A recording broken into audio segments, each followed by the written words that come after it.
Bueno, listo chicos. La clase de hoy va a estar un poquito densa.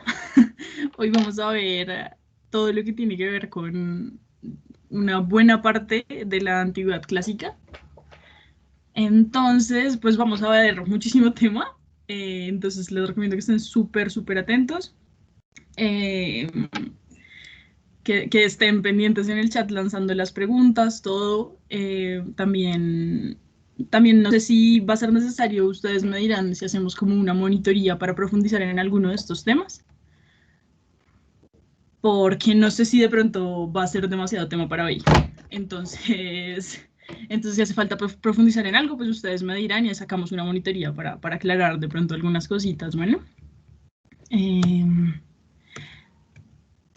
Lo primero que les quería decir es que recordarles que pueden escribir, que si alguna de estas preguntas les queda llamando la atención, que si los temas que trabajamos les interesan y los quieren desarrollar más, pueden escribir textos en los que desarrollen sus argumentos, en los que desarrollen sus intereses y nosotros pues vamos a estar pendientes de revisarlos, de recibirlos. Ustedes ya tienen mi correo. O igual me pueden escribir por WhatsApp, por Facebook, por donde quieran y yo estoy pendiente, ¿listo? Entonces es súper chévere escribir, es súper importante que escriban, pero pues como les dije otra vez, pues no les voy a, a forzar a escribir tampoco. Eh,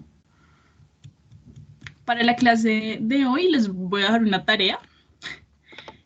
No va a ser una tarea muy complicada.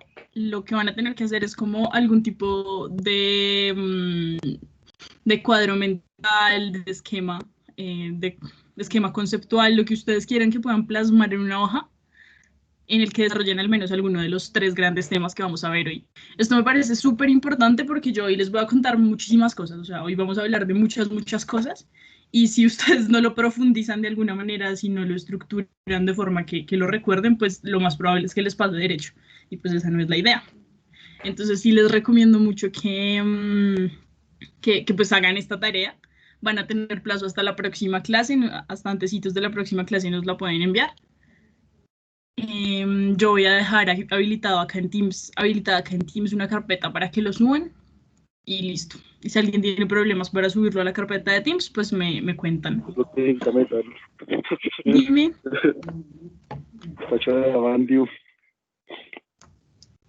Dime, perdóname, no te entendí.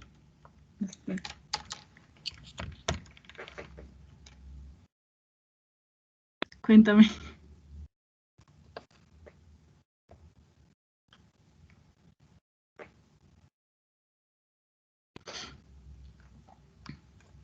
Bueno, no sé qué pasó. Ahí me están escuchando, ¿cierto? Sí. Sí, señora. Dale, listo. Bueno, entonces, nada. Bueno, chicos, en esta clase ya no vamos a hablar del amor y de esas cosas que no nos importan, sino de las cosas verdaderamente importantes que seguro nos conciernen a todos, que es la antigüedad clásica, ¿no? Lo que pasó hace 2000 años, que es súper importante. Bueno, chicos, eso era un mal chiste, pero bueno, yo quiero arrancar con una pregunta para todos. Y es, ¿por qué creen que Grecia es el referente que es en filosofía, en conocimiento y en lenguas? O sea, ¿por qué Grecia y no Noruega o Chile? O sea, por qué sería Grecia el lugar en el que arranca la filosofía y no otro? ¿Qué piensan ustedes? No sé si ya habrán tratado esto en Historia Universal o no, pero o lo tratarán. Pero que me cuenten. ¿Por qué creen que Grecia y no Colombia, pues?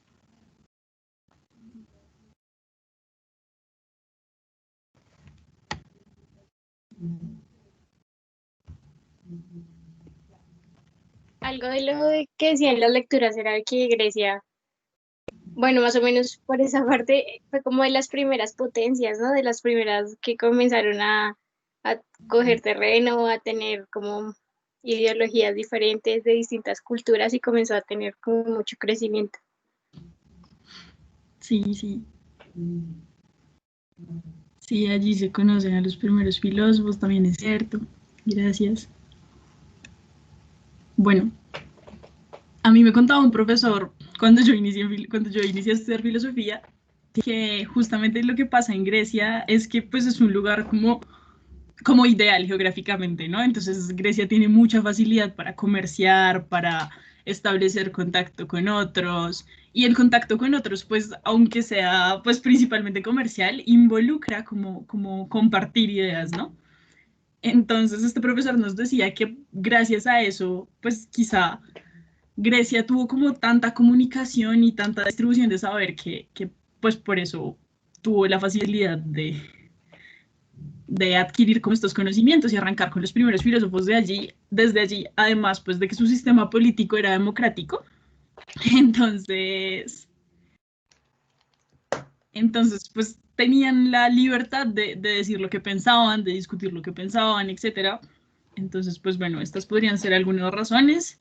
Yo creo que pueden haber otras. Yo creo que pueden haber muchísimas más. Eh, pero bueno, no sé si ustedes se enteran de más chismes, me cuentan. Por ahora yo creo que nos podemos quedar con esto.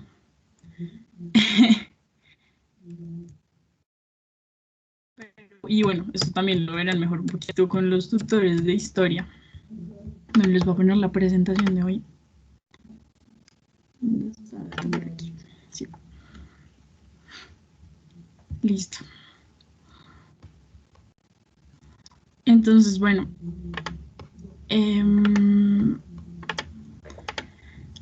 Entonces, bueno, cuéntenme cómo les fue con las preguntas, cómo les fue con las lecturas. Escríbanme si quieren por el chat las preguntas que tuvieron. O por hoy como que solamente les voy a decir que nos escriban las preguntas por el chat. Todas las preguntas que se les ocurrieron a las cuales podrían responder estas lecturas, escríbanlas por el chat. En otras clases es muy probable que coja a alguien al azar y le pregunte. En otras clases es probable que hagamos otra herramienta donde ustedes las tengan que consignar, o sea, eso va a variar. Pero por hoy, entonces, escríbanos las preguntas que pensaron acerca de las lecturas en el chat, de que podamos arrancar de ahí.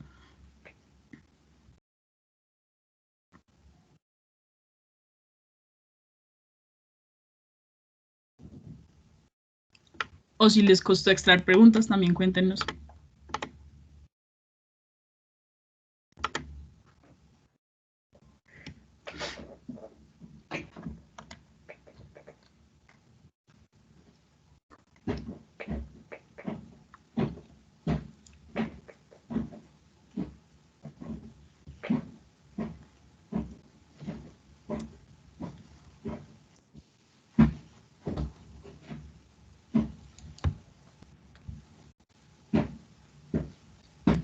¿Qué es el logos y cuál es el papel de la ética respecto a la felicidad? ¿En qué consiste la verdadera felicidad?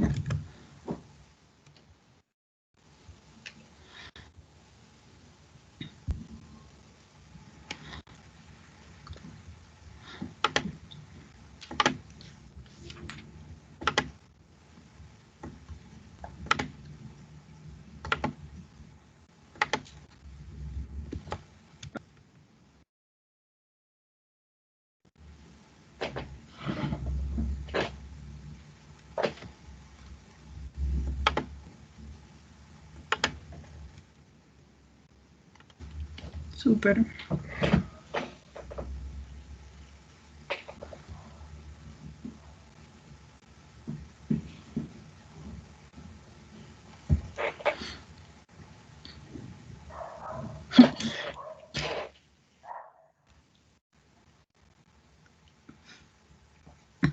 Porque siempre que se habla de Platón también se habla de Sócrates, y así con la mayoría de filósofos, ¿no? Esa pregunta es muy importante porque,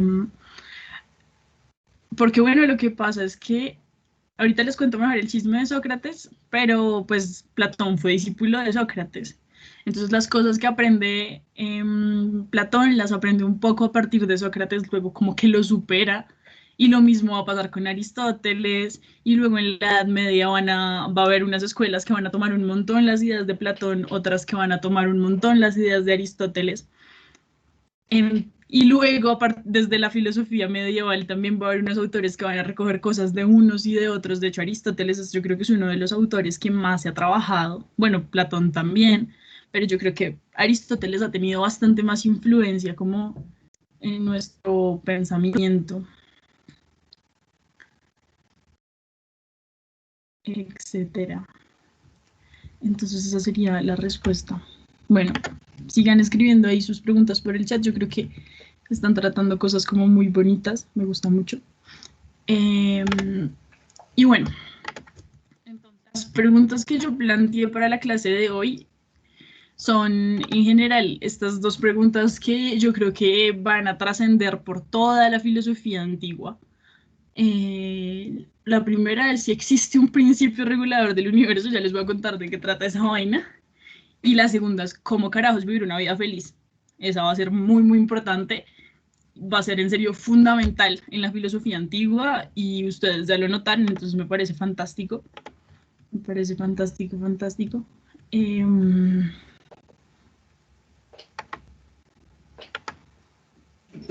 No, genial. Porque la mitología griega es tan idéntica a la romana. La mitología griega la mitología romana es una copia de la mitología griega con otros nombres.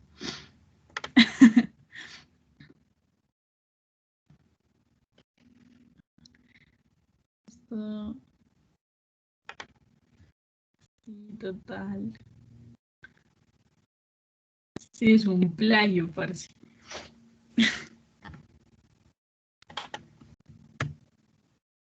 Bueno, entonces, ahí ustedes captaron ya muy buenas preguntas de los filósofos presocráticos. La que quiero trabajar principalmente es esta de qué demonios es el principio regulador del universo, por qué va a estar esta gente hablando. Y bueno, para poder hablar de filosofía presocrática, vamos a ver 4 conceptos súper importantes. El arjé, el mito y el logos y la fisis, que son 4. Entonces, bueno, el arjé es básicamente el principio regulador del universo. Y un principio regulador del universo es una vaina muy extraña. Es como una... es como un tipo de materia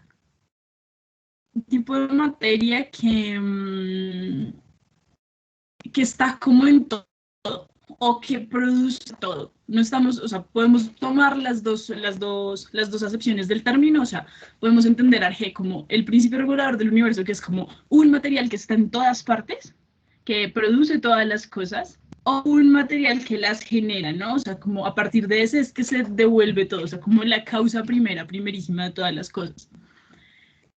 Esta es, pues, esta es una de las preguntas más importantes para los filósofos de la naturaleza, ¿no? Que son estas personas que comienzan a pensarse explicaciones en la antigüedad. Entonces, pues bueno, también tenemos el concepto de fisis, que es súper importante porque los filósofos de la naturaleza son los filósofos de la fisis, y la fisis la entendemos como naturaleza, pero en materia o mundo físico, pero aquí no estamos hablando de naturaleza como hablamos ahora mismo de naturaleza. No estamos hablando de naturaleza como lo rural, como lo que es opuesto a la ciudad, como lo que es opuesto al desarrollo humano, nada de eso.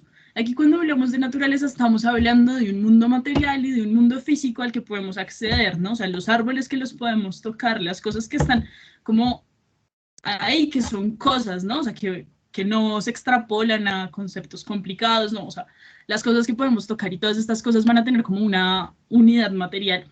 Entonces pues nada, los filósofos de la naturaleza son filósofos que se van a dirigir a estas explicaciones naturales para comprender un poco de dónde viene este mundo en el que vivimos y en qué consiste, ¿no? Los estoy leyendo. El arjé también eran como el principio de los 4 elementos. Sí, ya vamos a ver eso también, porque el arjé fue distinto para diferentes filósofos, ¿no? Y eso es súper interesante, que no podemos decir como, no podemos establecer ninguno de estos filósofos que haya tenido como primacía en la cultura, digamos. O sea, no hay ninguno que haya convencido a todo el mundo y entonces que pudiéramos decir que los antiguos pensaban que el principio regulador del universo era tal cosa. No, cada uno de ellos sostenía una doctrina que defendía que alguno de estos era el arjé, ¿no? Y hay uno de ellos, justamente, Empédocles, que va a pensar que el principio el inicio de la naturaleza eran los 4 elementos, como nos dices por ahí. Estoy leyendo sus preguntas, chicos.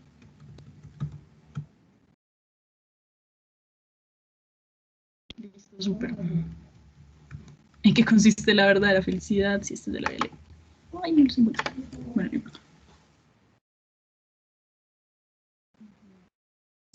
Bueno, entonces, tenemos otras 2 palabrotas ahí. Mitos y logos. Yo creo que eso es algo que ustedes ya les contaron. Entonces me gustaría que si ustedes pueden decirme a qué creen que se refiere mitos, pues me lo escriban por el chat o nos cuenten ahora en el micrófono y nos cuentan qué piensan ustedes que es el mitos.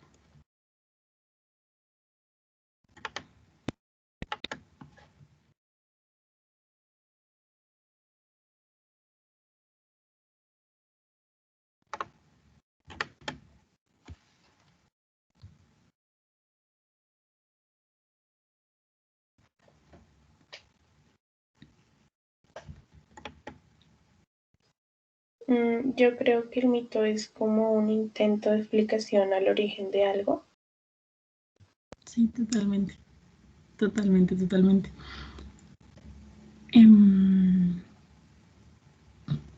No, ¿cómo vas a decir que es absurda esta pregunta, Carol? Esta pregunta es muy buena, es muy, muy buena.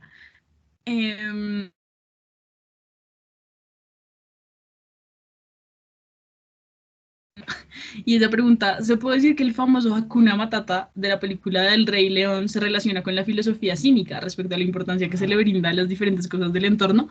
Vamos a trabajar esto ahorita que lleguemos a los cínicos, pero la quería resaltar porque me parece muy, muy chévere esta pregunta.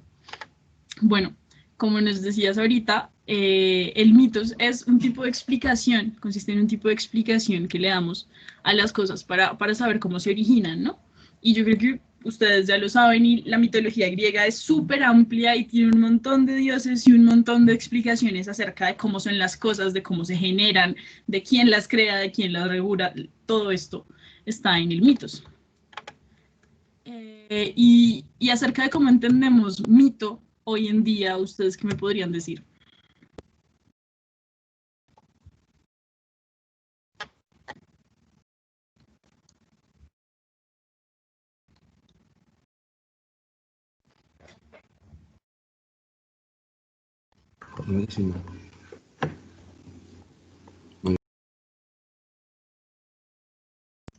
Cuéntanos, sí, ahí te estamos escuchando. ¿Me escuchan? Sí, ¿cómo es tu nombre? Es que solamente veo por William el... Murcia. Ok, dale. Pues yo creo que el mito es un suceso que, digámoslo así, o una leyenda, que se puede decir que es una historia que no es verdad, ¿sí? Como que, por ejemplo, se tuvieron hipótesis o que alguien dijo con, ¿cómo lo puedo decir? Alguien dijo con sus palabras, y está, es por esta razón y tal cosa, esto, ¿sí? Por ejemplo, como en geología, si no estoy mal, que nos dijeron que, por ejemplo, no hay ningún volcán en Monserrate, ¿sí? Entonces el volcán de Monserrate es un mito. Sí, esa es exactamente la acepción que tenemos de mito hoy en día. Y yo la quería traer justamente porque creo que esta forma que tenemos de hablar de mito hoy en día difiere bastante de la forma en la que se podía hablar de mito en la antigüedad. Y esto me lo hizo caer en cuenta un amigo, la verdad, hace muy poco. Y lo que él me decía era que el mito en la antigüedad, como ustedes nos decían hace un rato, es más un relato. Y eso es muy importante porque para los griegos el mito tenía mucho valor. O sea, era un relato que tenía mucho valor. No necesariamente porque fuera como súper querido por todo el mundo, aunque la gente pues obviamente tenía más o menos esta creencia por los dioses y el que no creía en los dioses pues se consideraba un poco hereje y de hecho lo podían llevar, lo podían condenar por eso. El que no le rendía como un poco culto a los dioses, pues eso era como súper, súper mal visto. Entonces el mito tenía mucho, mucho valor, como les digo. Entonces el mito es un relato que nos cuenta cómo se originan las cosas. Normalmente entendemos el mito como una explicación que no es racional acerca de la creación del mundo, de la vida de los dioses. Pero el relato del mito antiguo no se caracteriza por ser irracional o científico, porque pues no podemos hablar de ciencia en la antigüedad, sino que se refiere a un relato que explica cómo funcionan las cosas a partir de diferentes elementos retóricos, pero que no se rige a la explicación física, no se rige a la explicación de la física, a la explicación material.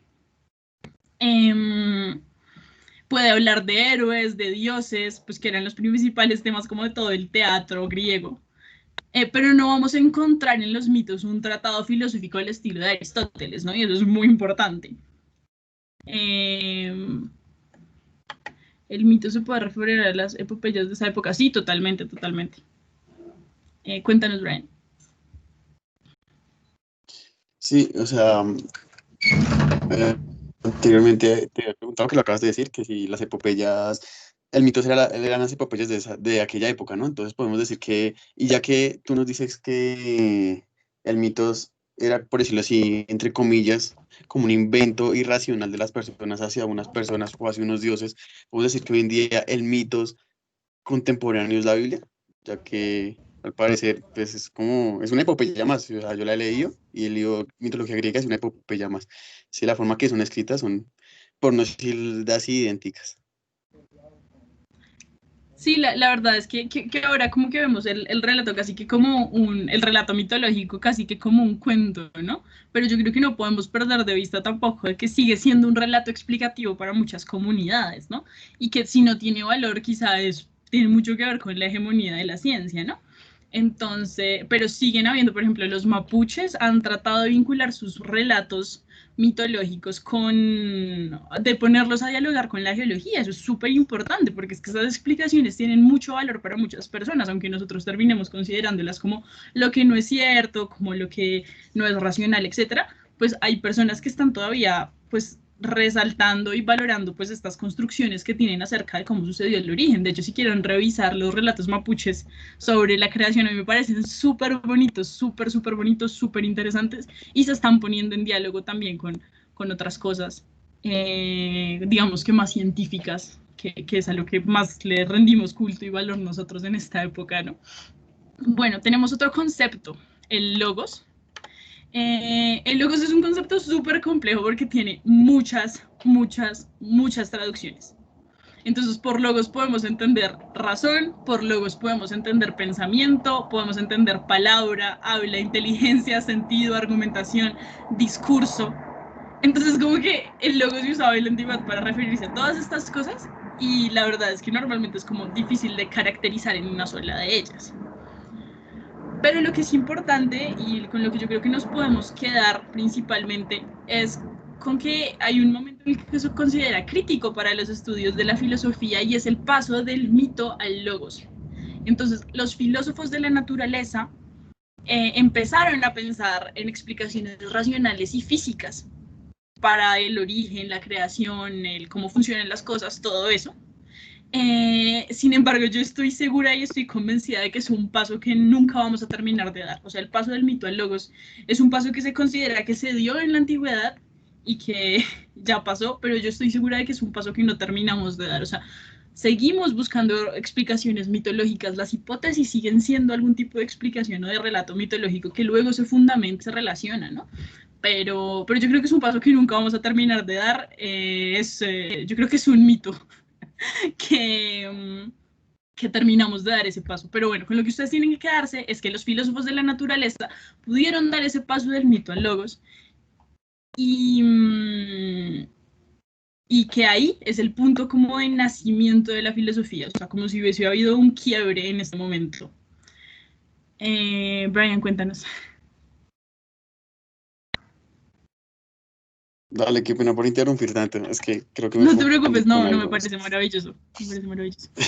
Entonces, lo que entendí fue que, digamos, el mitos es como, pues, como para simplificarlo y así entender, es como el chisme, y el logos es como la demostración. Y pongo el ejemplo de Demócrito, ¿sí? Cuando él decía que en la superficie habían creo que era Demócrito, que en la superficie decía que había muchos átomos, pero pues el man solamente decía, nunca pude demostrarlo. Pero ya cuando se demostró que efectivamente en la superficie o entre comillas, el vacío, había átomos que estaban compuestos ¿por qué? Por neutrones y protones. Eso es como el logos, como la demostración de, por decirlo así, el mitos. No necesariamente. Como les dije, el logos es una palabra muy complicada en la antigüedad y puede traducir muchas cosas, como les dije. Pero lo que es como bonito acerca del logos es que normalmente sí va a remitir como a nuestra racionalidad. Pero nuestra racionalidad también es, o sea, nuestra racionalidad es un espacio muy grande, puede ser lenguaje, puede ser palabra. Digamos que esta acción de comunicar en palabras ya puede ser logos. Pero en este paso del mito al logos lo que estamos resaltando es que ya no estamos buscando explicaciones en los dioses, en el afuera, en lo que está lejos, sino que estamos tratando de hacer deducciones, de establecer como explicaciones un poquito más racionales, digamos. Y lo que queremos decir con explicaciones más racionales es eso, que no se remiten como a entidades que no conocemos. Que digamos que están dando cuenta de cosas como que están, o sea, que tienen un poquito más de sentido para nosotros, que no nos implican demasiada imaginación, pues. Pero entonces sí, claro, a mí tampoco me ha quedado claro el logos nunca, porque logos es una palabra que, como les digo, se utilizó para muchas cosas, se utilizó para muchas cosas, y normalmente sí se entiende como tú nos dices, es la razón y el racionalismo de las personas, y es esta capacidad de razonar, de trabajar con la mente, bueno, un poco así, y no sé si les queda así un poquitico más claro. Yo sé que es complicado este concepto, es un poco como fluido.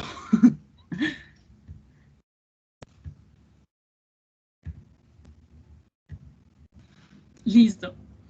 Entonces, bueno, este sería el paso como súper importante del mito del logos. Y bueno, entonces es este momento en el que los filósofos de la naturaleza dejan de buscar explicaciones del mundo fuera del mundo y se dirigen al mundo para pensar en qué consiste, cómo funciona, se dirigen a la fisis, a la naturaleza de la que ya les estaba hablando. Y una de las cosas que ellos creían es que debía existir una cosa que conformara parte de toda la materia, que le diera unidad y que estuviera en todas partes. Ellos pensaban también que todo está lleno de dioses, ¿no? O sea, que el principio de movimiento y el principio anímico que mueve todas las cosas tenía que ser algún tipo de dios, pero claro que ese dios no es el dios antropomórfico, o sea, que tiene forma humana en el que nosotros pensamos ahora, ¿no? O sea, son otro tipo de dioses. Y esto es a lo que entonces llamamos Arjé, que es pues lo que ya les decía yo de principio regulador del universo. ¿Cómo interpretan ustedes eso del principio regulador del universo? ¿Ustedes les parece que puede existir tal cosa? ¿O que en la ciencia contemporánea, por ejemplo, encontremos en algún lugar como algún rezago de esta noción de Arjé? Que todavía quizá alguien o ustedes mismos están pensando que exista alguna cosa que regule toda la materia. ¿Qué creen ustedes? Cuéntanos, Sager, dinos tu nombre, por favor, antes de empezar. Bueno, pues yo soy Juan David y yo pienso que el Arjé actualmente sería como los átomos, ¿no? Pues, más que todo con el que se constituye como toda la materia. Sí pareciera, ¿no? Sí pareciera que los átomos como que decimos que están en todas partes y que de ellos proviene un poco todo, ¿no? De hecho, pues va a haber una escuela, que ya les voy a mostrar eso también, hay una escuela que va a pensar eso también en la antigüedad, ¿no? Que el concepto de átomo pues va a ser un poquito distinto al concepto contemporáneo. ¿Alguno cree que hay alguna explicación distinta a los átomos que todavía se sostenga como para regular toda la materia, todo el universo? ¿O no? Si no les parece, también pueden escribir, no me parece.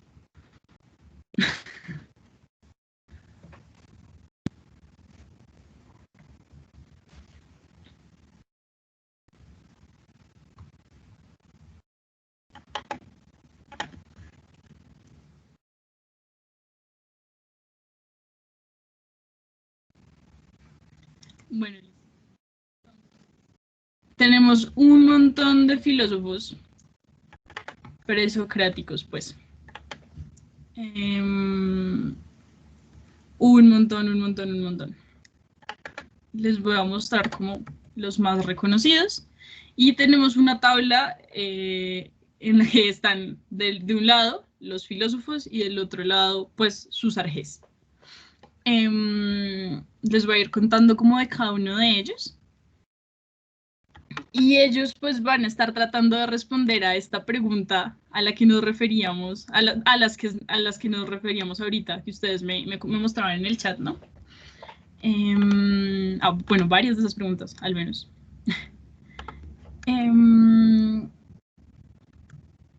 Entonces, tenemos primero a Tales de Mileto.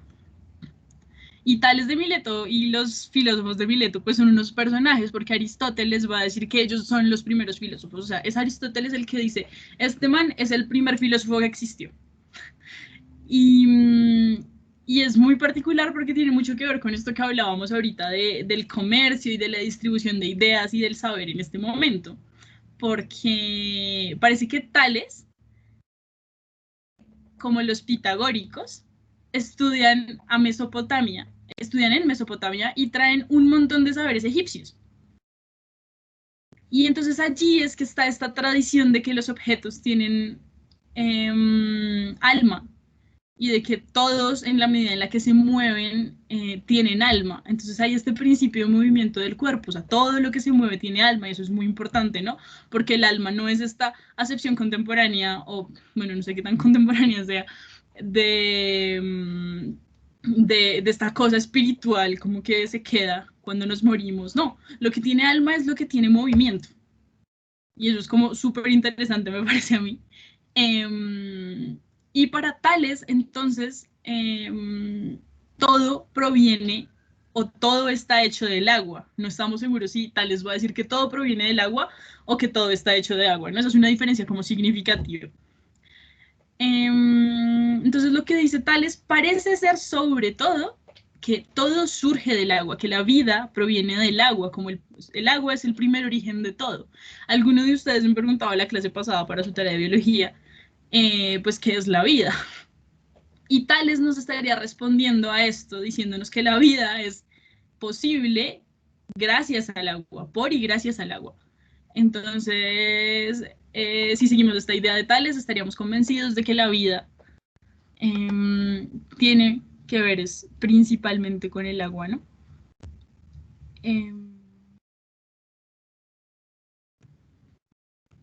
Listo. Entonces, esta sería Tales de Mileto. Si tienen preguntas, vayanlas poniendo en el chat, no duden en hacerlo, porque yo sé que esto no siempre es como tan sencillo. Bueno, luego tenemos a Anaximandro. Y Anaximandro es un caso, Anaximandro es un caso porque él va a decir, recuerden que yo les estaba diciendo ahorita que cuando los filósofos estaban dando estas explicaciones, las estaban dando alrededor de la materia. Y Anaximandro va a decir, no, pues el arjé y lo que está en todo es lo indeterminado, lo eterno, lo infinito, y esto es el apeirón. Apeirón viene de la palabra aporos, que es a, siempre que veamos a en griego va a ser como una negación. Entonces está a, sin, digamos, y poros, límite. Entonces aporos es algo que no tiene límite. Y entonces lo que va a decir Anaximandro es que todo está lleno de eternidad. No se puede determinar porque no tiene límite, o sea, porque nada tiene como límite, o sea, como que todo se expande y no sé, yo creo que hasta se parece un poco a la explicación esta de que el universo se expande constantemente, ¿no? Me parece que algo de ahí debe traer. Pero bueno, con lo que ustedes tienen que quedar es que el arjé de Anaximandro era el apeiron, y el apeiron es lo infinito o lo determinado, y de hecho es bastante particular que Anaximandro nos esté dando una explicación como tan poco material, ¿no? O sea, como que el apeiron parece todo menos materia, pero pues él va a decir que la materia está constituida siempre de eso. Entonces es bastante particular. Luego tenemos a Demócrito.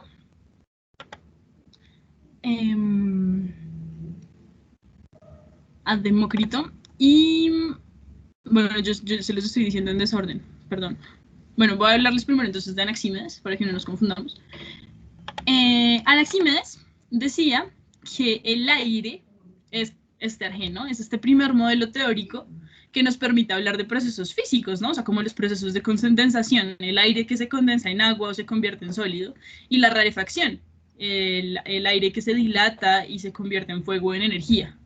Entonces, como que Anaxímenes va a seguir en esta tradición material y va a decir que es el aire lo que está como en todas partes y constituye, y se puede como solidificar o se puede condensar, ¿no?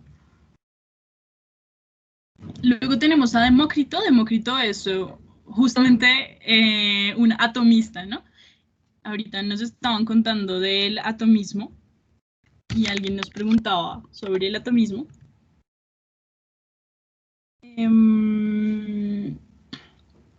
Y bueno, nada, lo que estábamos entendiendo por átomo en esta época es justamente lo que no se puede dividir. Entonces, sí, recuerden que siempre que hay una A estamos hablando en negativo, ¿no? Entonces el átomo es lo que no se divide.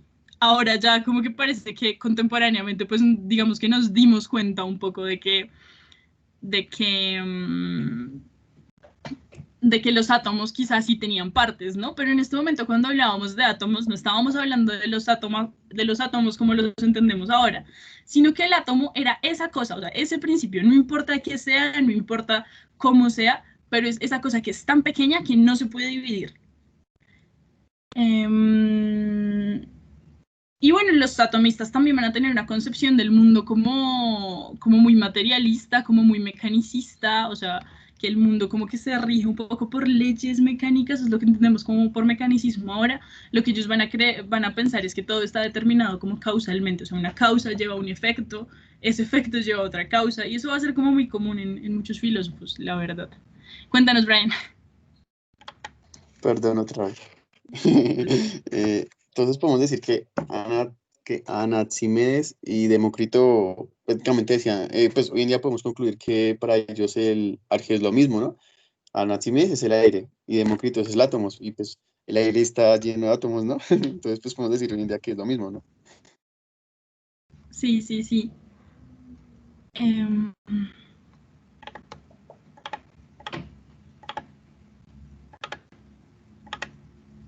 Sí, ven, espérate, se me fue la pregunta. ¿Me la repites, por favor, otra vez? No sé, a veces me pasa como que me pierdo.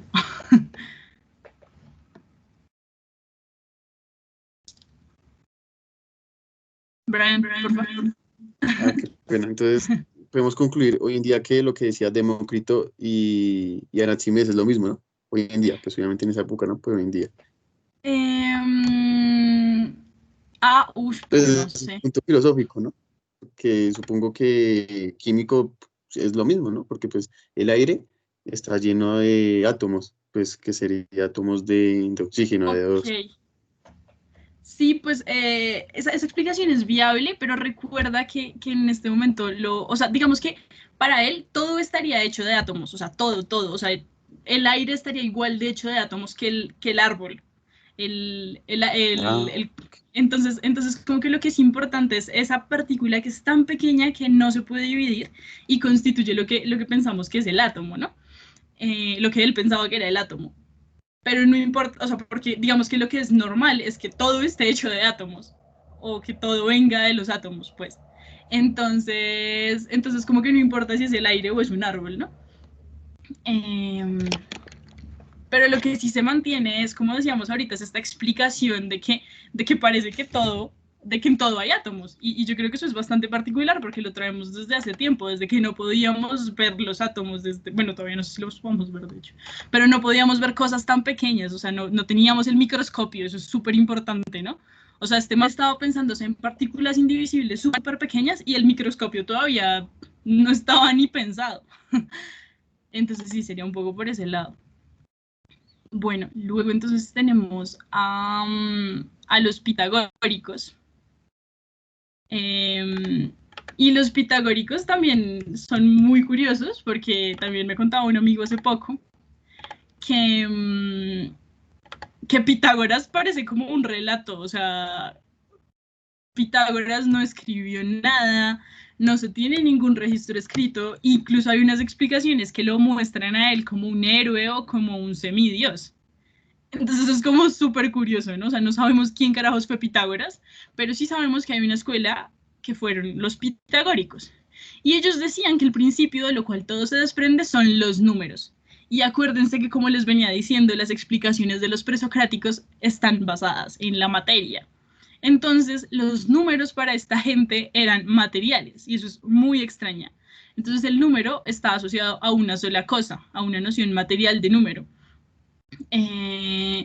Y yo creo que es algo que podemos relacionar un poco con la geometría, ¿no? Y entonces 1 sería el punto, 2 sería la línea, 3 sería el plano y 4 sería el espacio. Y así como que cada cosa se relacionaría como con un número. Y así la realidad entonces estaría ordenada numérica y matemáticamente. Y esto es algo que van a retomar muchísimos pensadores como Galileo en el Renacimiento, que van a decir pues que todo es matemática, ¿no? De hecho hay una frase que todavía nos cuentan mucho, y es que la matemática es el lenguaje en el que Dios creó el mundo, ¿no? Esta yo la he escuchado bastante. Y bueno, nada, lo importante de los pitagóricos es que ellos descubren también la relación entre la música y además pues participaron mucho en la vida política, ¿no? Que eso ya no es muy normal con los matemáticos.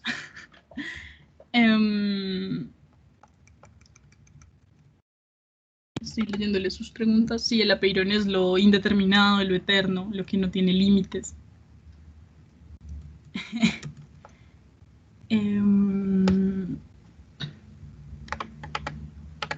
Bueno, ¿qué más? Entonces seguimos con otro filósofo, que es Heráclito.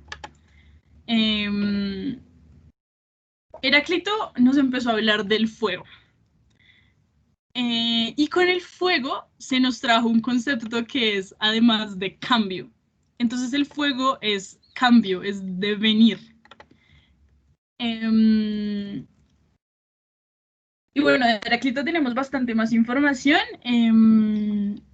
y tenemos frases como nadie puede bañarse 2 veces en un mismo río. ¿Ustedes saben qué puede querer decir eso?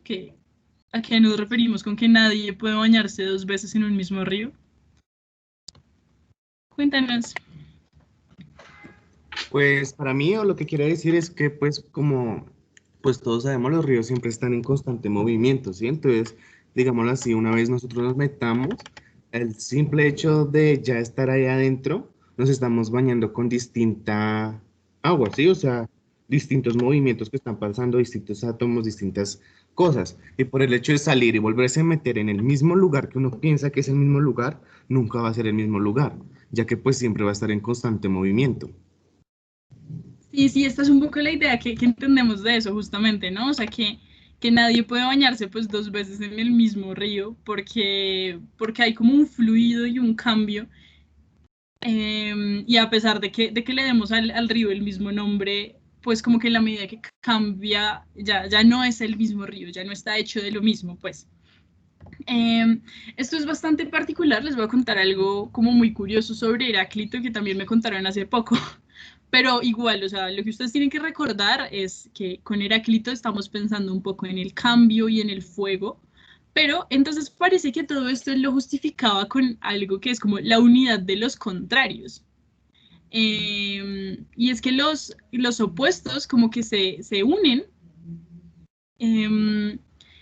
Y digamos que tenemos esto con el río, ¿no? O sea, aunque el río sea el mismo y siempre tenga el mismo nombre, el río no es el mismo porque cambia. Y hay algún tipo como de esencia de este río que forma como esta unidad de contrarios, ¿no? En el pensamiento de Heráclito. Y en el fuego podemos reunir estas 2 figuras como del cambio, estos dos elementos contrarios, porque el fuego, aunque puede esparcirse y puede abarcar demasiado, pues es un fuego que se conserva, no se disipa. Entonces yo creo que eso es lo que tiene que ver con que para Heráclito alergese al fuego. Bueno. Luego tenemos a Empédocles. Y Empédocles es justamente el que ustedes mencionaban ahorita, ¿no? Que estaba hablando de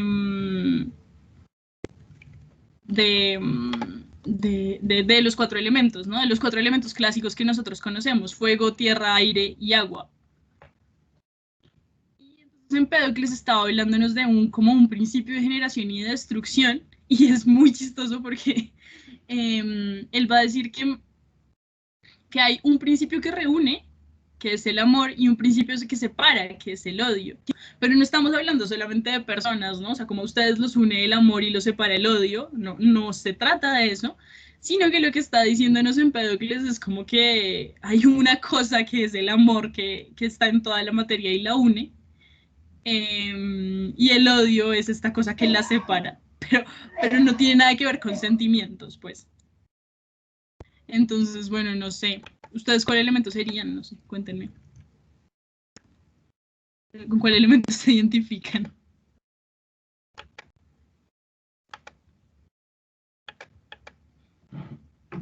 ¿O no se identifican con ninguno?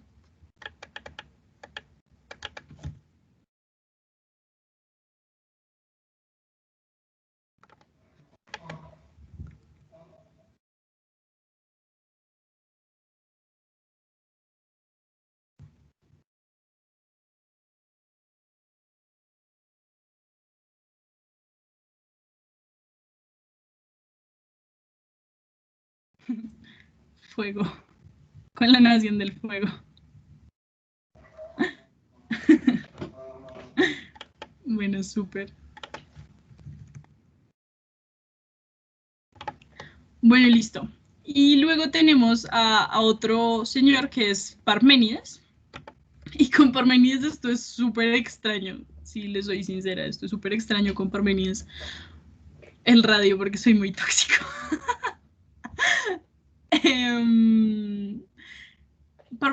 Parménides nos va a decir que todo es el ser y que nada puede originarse del no ser. Entonces, si el ser es, hay un único principio, tenemos que todo es y que nada puede dividirse. El ser es una unidad. Entonces, como que lo que está diciendo Parménides es un poco que todo es ser y que nada puede ser diferente de eso. Pensar y ser, pues es la misma cosa.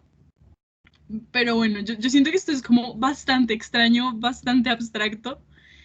Y yo creo que con lo que nos podemos quedar con Parménides es que absolutamente todo es. O sea, no hay nada que no sea.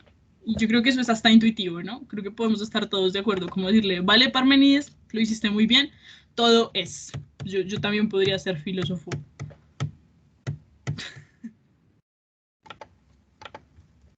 Y luego tenemos al último al último que les voy a mencionar de los presocráticos, que es Anaxágoras. Anaxágoras es el profesor de Sócrates, el maestro de Sócrates. Y lo que nos va a decir Anaxágoras es que la realidad está compuesta por pequeñas semillas de pensamiento. Esto es muy particular, o sea, imagínense que Anaxágoras cogió a Demócrito, dijo, todo está hecho de átomos, pero de átomos de pensamiento. O sea, unas partículas chiquiticas de nous, que es pensamiento, se traduce como pensamiento, y eso es lo que constituye todo el universo. No sé qué le podríamos decir a Anaxágoras, como, ok, Anaxágoras, todo es pensamiento. Pero bueno, esto sería con Anaxágoras, que las drogas, sí, total, o sea. ¿Te imaginas que toda la materia está hecha de pequeñas partículas de pensamiento? Pero pues eso se lo podríamos decir a casi todos los filósofos, ¿no?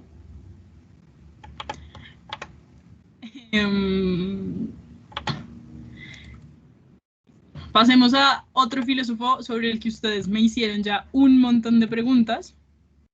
La primera pregunta que me hicieron fue, o bueno, la primera que recuerdo, fue porque siempre que se habla de Platón también se habla de Sócrates. Y bueno, esta es una pregunta muy importante porque lo que pasa es que Platón no solamente era discípulo de Sócrates, sino que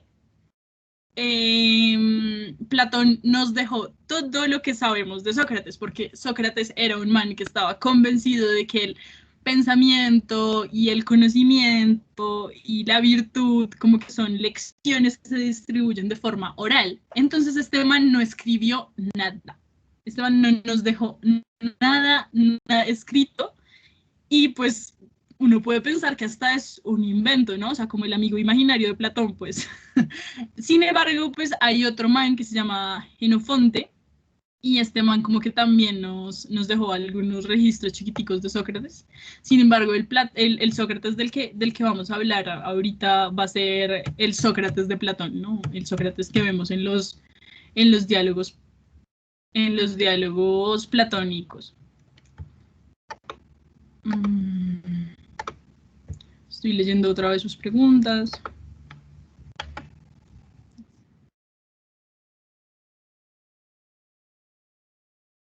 Listo. Entonces con Sócrates vamos a tener 4 conceptos como principales, que son los que les estoy mostrando acá, y 2 preguntas. Entonces, el primer concepto tiene mucho que ver con el método socrático. El método socrático es, pues, todo lo que tiene que ver con la forma de Sócrates para hacer filosofía. Bueno, el texto que leímos de Sócrates para hoy está escrito por una filósofa que se llama Hannah Arendt. Ella es una filósofa judía que no quería ser filósofa, más o menos como Nietzsche, y ella escribió varios textos de filosofía política y de filosofía moral que pues como entraron luego a la filosofía, pues decimos que Hannah Arendt es una filósofa, ¿no? Pero pues ella dice que ya no quería ser filósofa como los filósofos porque los filósofos son una cosa muy paila. Los textos de Hannah Arendt normalmente se dirigen a los problemas políticos de Alemania. Ella fue una mujer judía que vivió en los tiempos del Holocausto, no lo sufrió, ella se alcanzó a escapar, pues, y también entonces escribió un montón acerca de eso y posterior a eso. Y la traigo acá hoy porque ella hace una lectura bastante particular acerca de Sócrates, que ya mismo vamos a ver, y pues por eso tuvieron que leer ese fragmento para hoy. Entonces, pues nada, veamos pues. Sabemos de Sócrates que se preocupó muchísimo por la virtud y el conocimiento. Él quería poder estar seguro de que los conocimientos que sostenía, pero a la vez se sentía como una persona muy ignorante. Entonces, pues, bueno, tenemos como 3 aspectos del método socrático, que son los que nos trae Hannah Arendt. Entonces uno es Sócrates como tábano, otro es Sócrates como comadrona y otro es Sócrates como torpedo.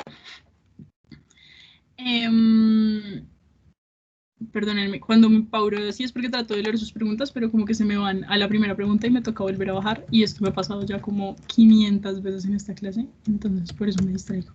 Pero bueno, entonces, Sócrates como tábano. Es un mosquito súper fastidioso que no te deja dormir. Entonces, cuando decimos que Sócrates, o sea, cuando hablamos de Sócrates como un tábano, estamos hablando como de Sócrates como este zancudo por las noches que te está fastidiando. Yo creo que por eso lo mataron. Y este mosquito fastidioso pues no te deja dormir, y lo que queremos decir con Sócrates cuando no te deja dormir es que no te deja quedarte como en esta ilusión del pensamiento que tú tenías y de una estructura como de tu pensamiento completa y ya desarrollada. Este man te va a poner todo en cuestión, ¿no? O sea, no te va a dejar estar tranquilo, no te va a dejar ir a dormir. Sócrates como comadrona, pues de ahí extraemos este concepto que les pongo acá, que es la mayéutica. Recordemos entonces que Sócrates pues es hijo como de una partera, y vamos a decir siempre que esto fue como muy importante en la tradición socrática, porque él creía que él podía extraer las ideas, ¿no? O sea, que había un concepto, había como una creencia en la reminiscencia en estos tiempos, y la reminiscencia consiste como en que el conocimiento es como algún recuerdo pues de vidas anteriores. Esto es bastante curioso.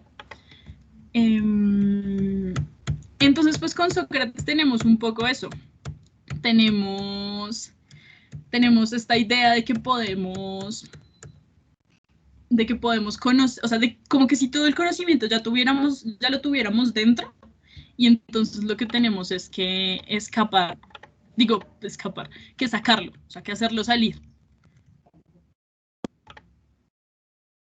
¿La estás viendo mejor la imagen? Voy a acerco más.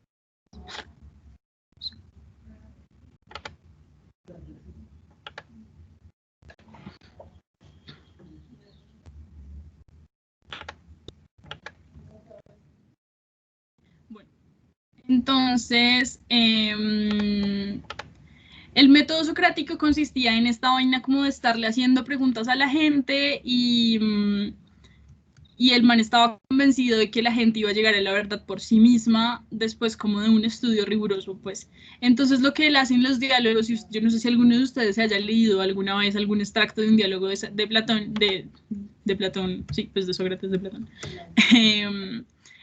Y lo que tendríamos en estos diálogos es a un man que te está preguntando cosas todo el tiempo. O sea, tú le dices como, Sócrates, yo creo que estoy muy cansado hoy.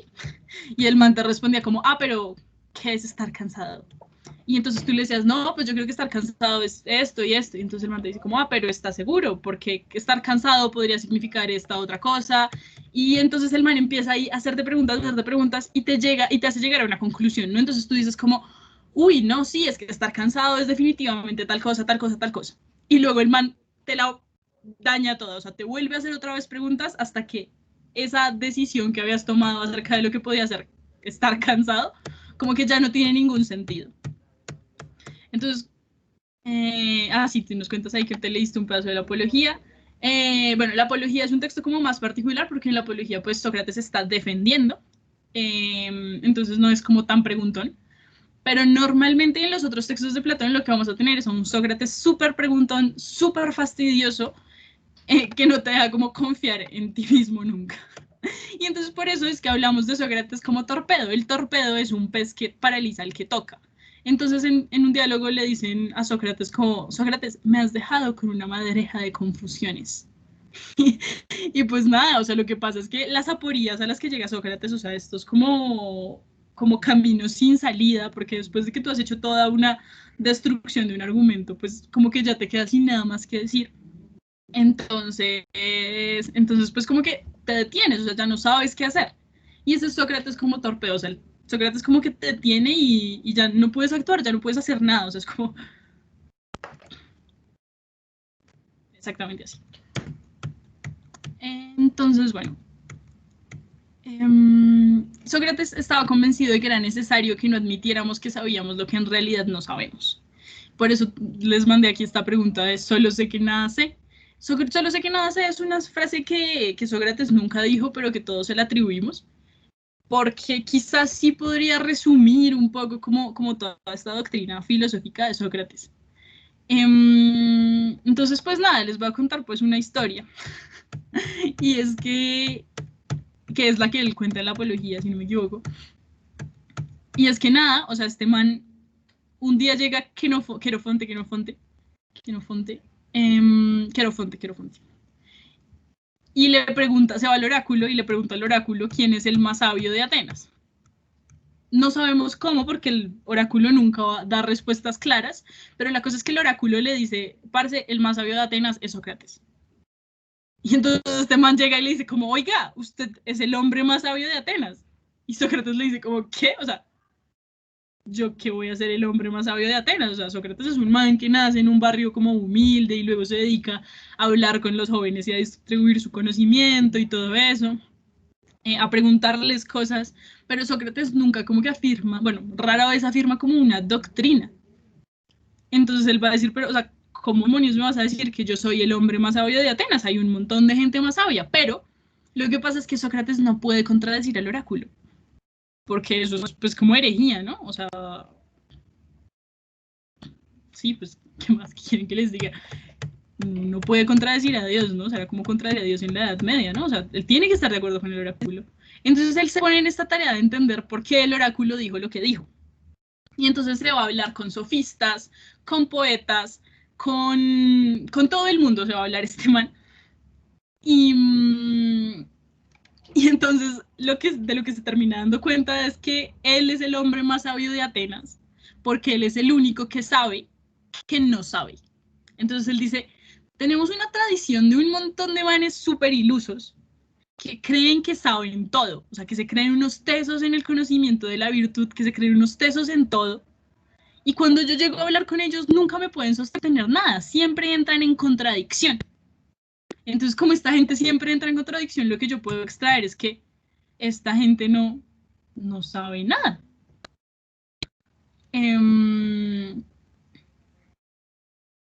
Entonces alguien nos pregunta, según la posición de Sócrates, solo sé que nada sé, y entendiendo que esto tiene un contexto histórico, ¿Será que esto nos logra trasladar a una posición de constante aprendiz sin dejar de lado el cuestionamiento crítico constante? Es muy posible, ¿no? Es muy posible porque lo que pasa con Sócrates es que él nunca admite nada, o sea, él es casi como alguien que siempre está queriendo aprender de la gente. Y esto a la gente le fastidia mucho, o sea, porque tú imagínate hablar con una persona súper pila, o sea, una persona súper inteligente que tú sabes que sabe muchas cosas, que tiene mucho conocimiento de muchas áreas, pero aún así cuando tú llegas a hablar con esta persona, lo único que te hace son preguntas que tú no puedes responder y tú estás esperando a que te diga, pero venga, o sea, dígame cuál es su jodida pregunta. O sea, ¿cuál es la jodida respuesta? O sea, me ha preguntado esto como durante tanto tiempo, dígame qué carajos piensa. Y esta persona nunca te responde nada. O sea, estás hablando con un genio en mecánica cuántica, pero este man nunca te cuenta en qué consiste la mecánica cuántica. Dinos tu nombre, por favor. Ars, nos está Hola, levantando la mano. Hola. mi nombre es Alex.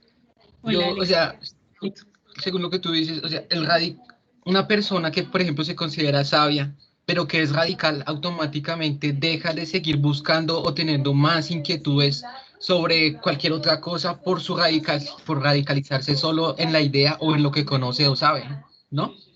Sí, Eso lo haría. totalmente. Por eso Sócrates era como siempre con esa sed de sabiduría y de inquietud, ¿no? Exacto, y por eso Sócrates estaba peleando tanto con los sofistas, porque los sofistas pues eran los profesores de la época, y eran manes que estaban diciéndole a todo el mundo en qué consistía la virtud, cómo tenían que comportarse, les estaban enseñando a usar herramientas retóricas, argumentativas, y sostenían unas doctrinas ahí súper extrañas, como que el hombre es la medida de todas las cosas, que casi que eso en muy pocas palabras termina siendo algo como que todo lo que el hombre, o sea, que el hombre es el que decide qué cosas son reales y qué cosas son verdaderas y cuáles no, y otro man que estaba diciendo que la verdad era que nada existía y entonces lograba defender este punto con un montón de herramientas argumentativas y retóricas. Entonces Sócrates dice, o sea, eso no sirve para nada y además tú no sabes de qué me estás hablando, o sea, tú no me puedes sostener este discurso y en la medida en la que tú no me puedes sostener este discurso, pues entonces es que yo puedo decirte que en serio no sabes nada, o sea, no sabes de lo que me estás hablando. Entonces lo que va a decir Sócrates un poco sí es esto de que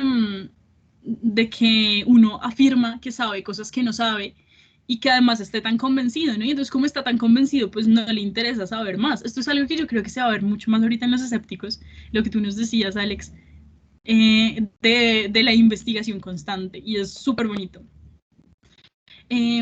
Daniela nos pregunta por qué como seres humanos no sabemos aceptar que no lo sabemos todo y creemos que quien refuta nuestras ideas nos está atacando, lo que pasaba con Sócrates.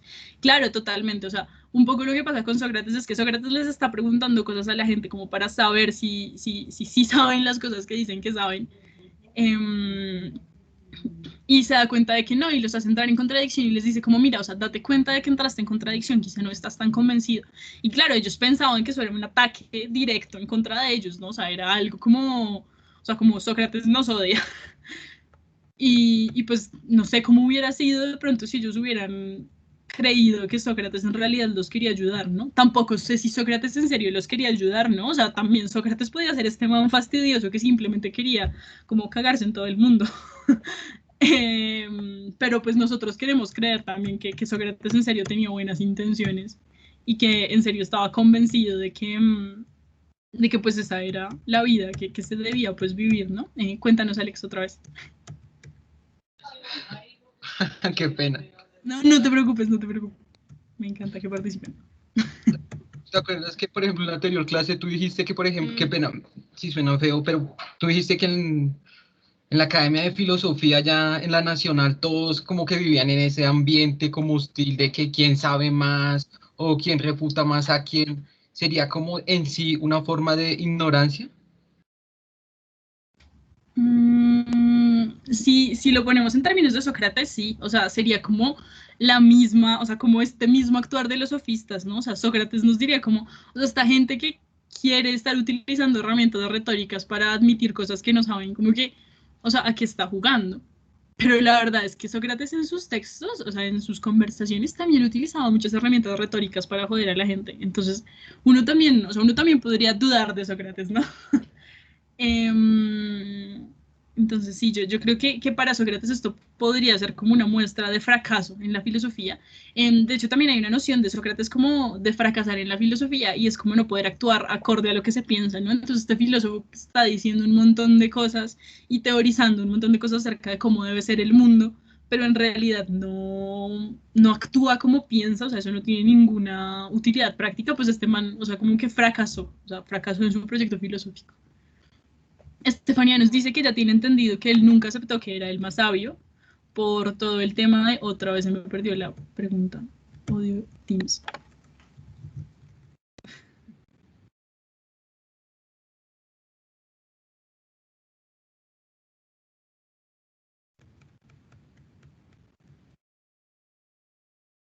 No entiendo por qué Teams está un poco intuitivo, pero bueno, ya.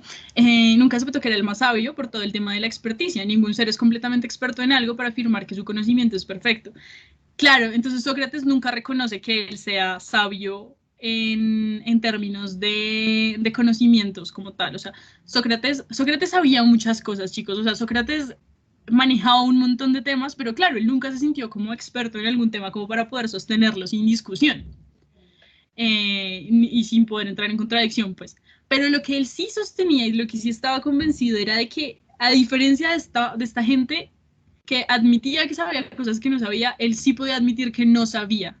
Y ese era el conocimiento que él tenía y que lo ostentaba, ¿no? O sea, yo sí sé al menos una cosa y es que no sé nada, pues, digamos que es la frase que se le atribuye, ¿no? Y en ese sentido, pues soy el más sabio de Atenas, soy el hombre más sabio de Atenas, porque al menos yo puedo reconocer eso. Y su labor, como era también como mostrarle a la gente que no sabía lo que no sabía, para que la gente también llegara a admitir lo mismo que él y entonces también fuera sabia, ¿no? Que si tú admites que no sabes lo que no sabes, pues eres más sabio que todos los demás hombres de Atenas. Bastante particular también, como muy Mamerto el hombre, sí, un poquito.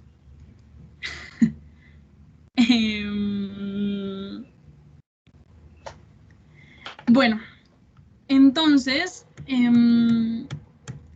ahora, lo que nos dice Arendt es que Sócrates era un man que no solamente estaba comprometido con esta idea que les acabo de contar, sino que estaba comprometido también con la idea de que no podemos hacer el mal voluntariamente, o sea, hágame el favor. Este man nos estaba diciendo que todas las personas que hacen algún mal lo hacen por ignorancia. ¿Ustedes están de acuerdo con eso? ¿Les parece razonable? O sea, la gente que hace el mal es porque no sabe qué es el bien.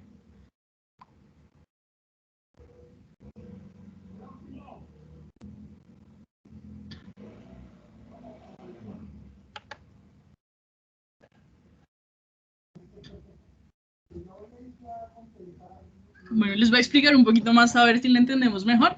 Y entonces esto significa que cada vez que yo hago una acción mala, o sea, por ejemplo, si yo robo a alguien, yo lo estoy robando porque no sé que no debo robar. Y si en realidad estuviera convencido y supiera que robar es malo, pues entonces no robaría.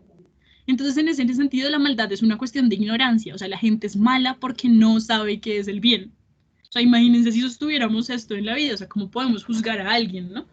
Porque entonces lo que tenemos que hacer es enseñarle a la gente lo que está bien, o sea, enseñarle a la gente que es malo robar. Katy, cuéntanos. Es que yo creo que Sócrates en esa época decía que, pues él pensaba que se me fue la idea. Ah, perdón. Dale, tranquila. Espera. Sí, sí.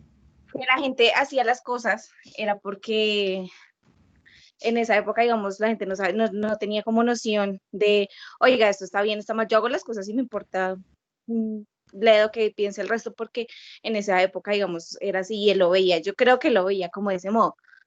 Pues la gente es ignorante porque pues estábamos en una época donde no sabíamos diferenciar del bien y del mal, no sé si me hice entender. Sí, sí, sí. Sí, totalmente, totalmente. Yo creo que va también por ese lado.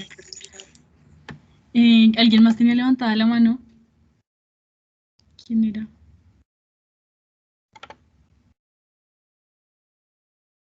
Pues Según yo el la libro es tenía. inocente. Dale, cuéntanos. Bueno, pues es que yo creo que ahí también entrarían como términos más actuales, no sé si esté bien relacionarlo, pero pues yo pensaría en la empatía, sí, de alguna manera, como que digamos que esa ignorancia podría venir de esa parte, como el ignorar el hecho de que uno puede afectar de alguna manera al otro, ¿sí me hago entender? Sí, sí. Como que esa ignorancia podría venir más bien de esa parte, como que el sujeto que acciona de alguna manera mal ignora la realidad del otro. Claro, claro. Yo creo que eso puede tener mucho sentido, digamos, en este contexto de Sócrates, y es como, o sea, de pronto si tú te dieras cuenta del daño que le estás haciendo a las personas, entonces no harías lo que haces. Eso sería lo que Sócrates pensaría. No sé qué tanto podemos convencernos de eso, ¿no? Porque, o sea, digamos que yo misma pensaría como que hay gente que sabe que hace mucho daño, pero igual lo hace, ¿no? Pero no sé. Pues esa es la discusión de Sócrates. Sócrates diría tal cual lo que tú dices, ¿no? O sea, esta gente no tiene empatía y no sabe y no puede, o sea, como que, o sea, podría saberlo, pero no lo sabe y no lo ha trabajado el daño que le está haciendo a otros. Y si lo supiera, pues no lo haría. Brian, cuéntanos.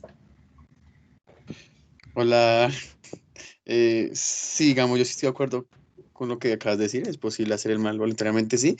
Y también yo quería preguntar, pues desde tu punto de vista, ya que estudias filosofía, ¿podemos decir que la frase el fin justifica, no, el fin justifica los medios es una frase ignorante? El fin justifica los medios. Pues yo no diría que es una frase como ignorante, ¿no? Yo creo que es una frase como más bien, digamos, utilitarista, como más contemporáneamente entendiéndola. Em, y tendría que ver más, o sea, más que con ignorar lo que eso puede causar, es como, es más importante el fin que los medios, ¿no? O sea, lo importante es que yo cumpla mi propósito sin importar por encima de quien tenga que pasar, ¿no? O sin importar lo que tenga que hacer. El fin, pues como que, o sea, si ese fin se cumple, o sea, si digamos el fin es el bien de la humanidad y tenemos que matar a un montón de gente, pues al menos tenemos que el fin es el bien de la humanidad. Y cuando tengamos el bien de la humanidad, pues no importa cuánta gente hayamos matado. Eso sería, yo la entendería un poco en ese sentido, la verdad. Alex, tú querías decirnos algo. Ah, qué pena otra vez. No, no te preocupes. Me refiero, por ejemplo, yo pensé en la idea de la ignorancia al respecto de que, por ejemplo, tú haces una cosa buena y eso desencadena, no sé, una cosa mala. O al momento en que tú haces una cosa mala, desencadena otra cosa buena y esa cosa buena desencadena otra cosa mala y sería un sinfín como de círculos de ignorancia que uno no sabe, pero que está tomando la decisión sin darse cuenta. Sí, totalmente, ¿no? Yo eso no lo había pensado, me encanta que lo traigas, y es que, claro, justamente como que a veces uno piensa el bien y el mal como unas cosas que pasan directamente, ¿no? O sea, una acción es buena o mala y punto. Y lo cierto es que muchas veces como que de hecho ahí hablamos como de buenas intenciones, o sea, yo hice esto y pensé que era bueno, creía yo que era bueno, y luego esto desencadena unas consecuencias horribles. Entonces, o sea, ¿cómo puedo yo asegurarme de que mi actuar es bueno si puede desencadenar en esta serie de consecuencias, ¿no? Y alguien podría decir como, luego ya lo vamos a ver más adelante, algunas doctrinas podrían decir como, pues, para, o sea, tú tuviste buenas intenciones, o sea, si tú tienes buena voluntad, pues eso basta para que tus acciones sean moralmente buenas, incluso si desencadenan en malas consecuencias. Pero si lo leyéramos como en esta forma, como del fin justifica los medios y en la importancia que tiene el fin en este carácter, o sea, como no importa todas las acciones buenas o con buenas intenciones que tú hagas, lo importante es que tu objetivo se alcance, y si tu objetivo es ser bueno y desencadenaste un montón de malas consecuencias, pues entonces no estás haciendo nada. Ahí tendríamos esas dos lecturas. Mariana nos pregunta si entonces Uribe es inocente.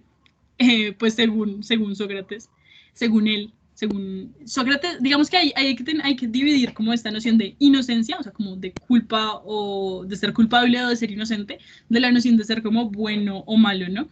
Porque entonces lo que pasaría con Uribe es un man que es malo, o sea, este man está haciendo cosas malas, pero las está haciendo porque no sabe que son malas, según Sócrates.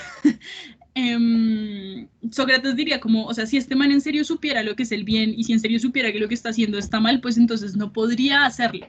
Porque entonces Sócrates decía, y ahí es donde traemos el concepto de daimon que tenemos en pantalla, él decía que él tenía como, imagínense, una vocecita en su cabeza, o un personaje, otro yo, que esta es la lectura de Arendt también, pues más o menos.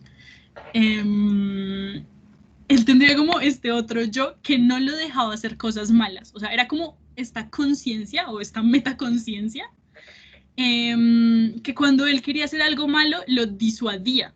Entonces él dice como todo el mundo tiene esta conciencia en su cabeza y cuando usted hace algo malo esa conciencia no lo deja dormir.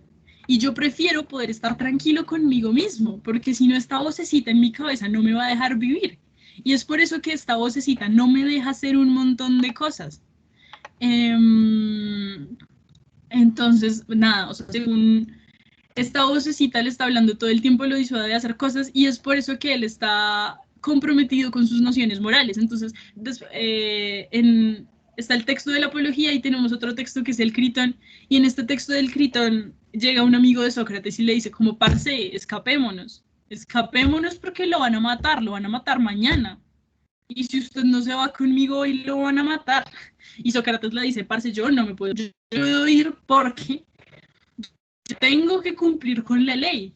Y la ley dijo que esto era lo justo. Y si esto es lo justo, entonces yo no me puedo ir, que me maten.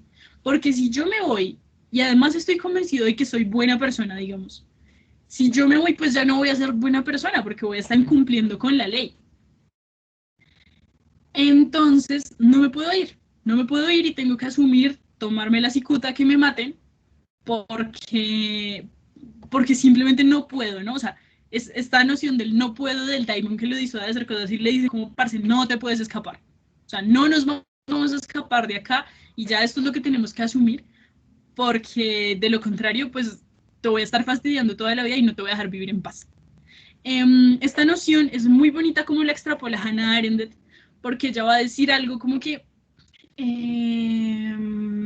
las personas que hicieron tanto mal en la Alemania nazi, lo hicieron porque estaban desconectados de sí mismos, porque no tenían esta conexión con su conciencia. Y entonces, como no la tenían, pues entonces hacían cualquier cosa y ni siquiera se daban cuenta, ¿no? Porque lo que pasa con, digamos, las acciones del Holocausto es que parecían ser como súper sistemáticas. Entonces era gente como que en serio no, o sea, no se daba cuenta de lo que estaba haciendo, pero no porque no supiera que estaba matando a un montón de gente. Ellos sabían eso y lo sabían muy bien, pero no tenían una conexión con su conciencia, o sea, no eran personas, o sea, era como si estuviera hablando como de unas máquinas que hacían lo que hacían y ya, pero no. Ella decía incluso que las grandes mentes como del Holocausto nunca pudieron hacer buenas obras. Esta gente que mató millones de personas nunca pudo hacer buenas obras artísticas porque no eran personas, porque no tenían esta conciencia y se habían desconectado totalmente como de ese ser. Y como no tenían esa vocecita en la cabeza, no tenían esa conciencia, entonces pudieron hacer todo lo que hicieron. Esta lectura de Arendt es mucho más complicada, yo se las cuento así como muy en resumen, y si la quieren leer, pues les dejé el texto de Arendt, un montón de textos más y un montón de videos en la carpeta de Teams. Ustedes pues revisen, miren lo que quieran o no miren nada, pues no sé, pero ahí les dejé un montón de material que pueden también revisar. Esto ya con Sócrates. Y bueno, pasemos ya a los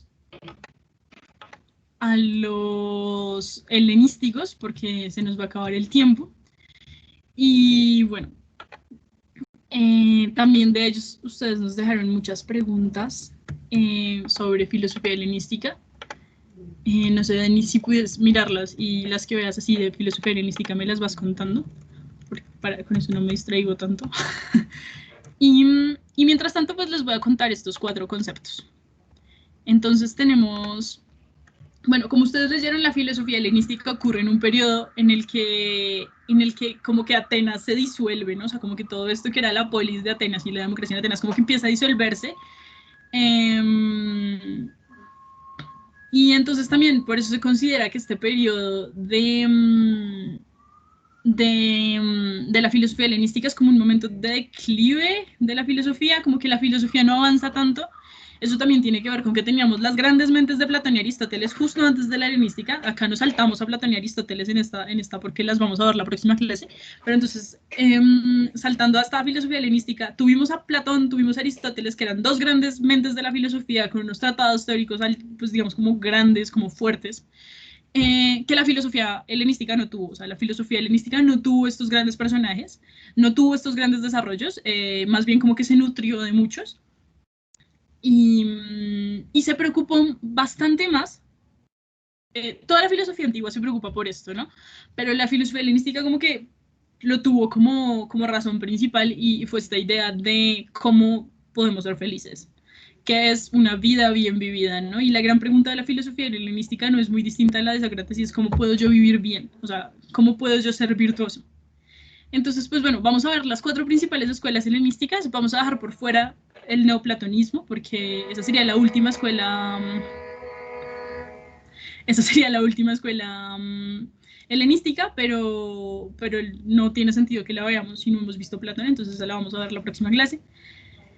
Y bueno, vamos a ver entonces cínicos, epicúreos, estoicos y escépticos. Tenemos 4 conceptos entonces. El primer concepto es el de aponía. Cuando hablamos de aponía hablamos de ausencia de dolor físico.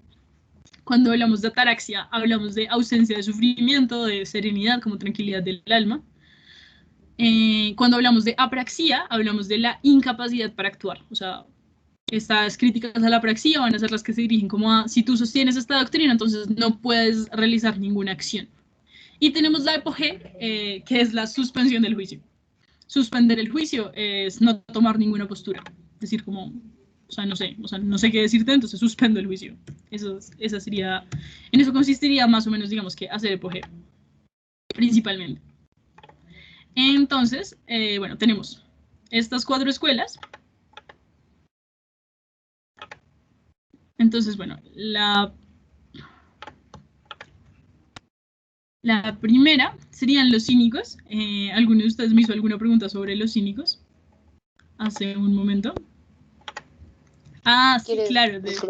Si quieres te leo los de la... Ok.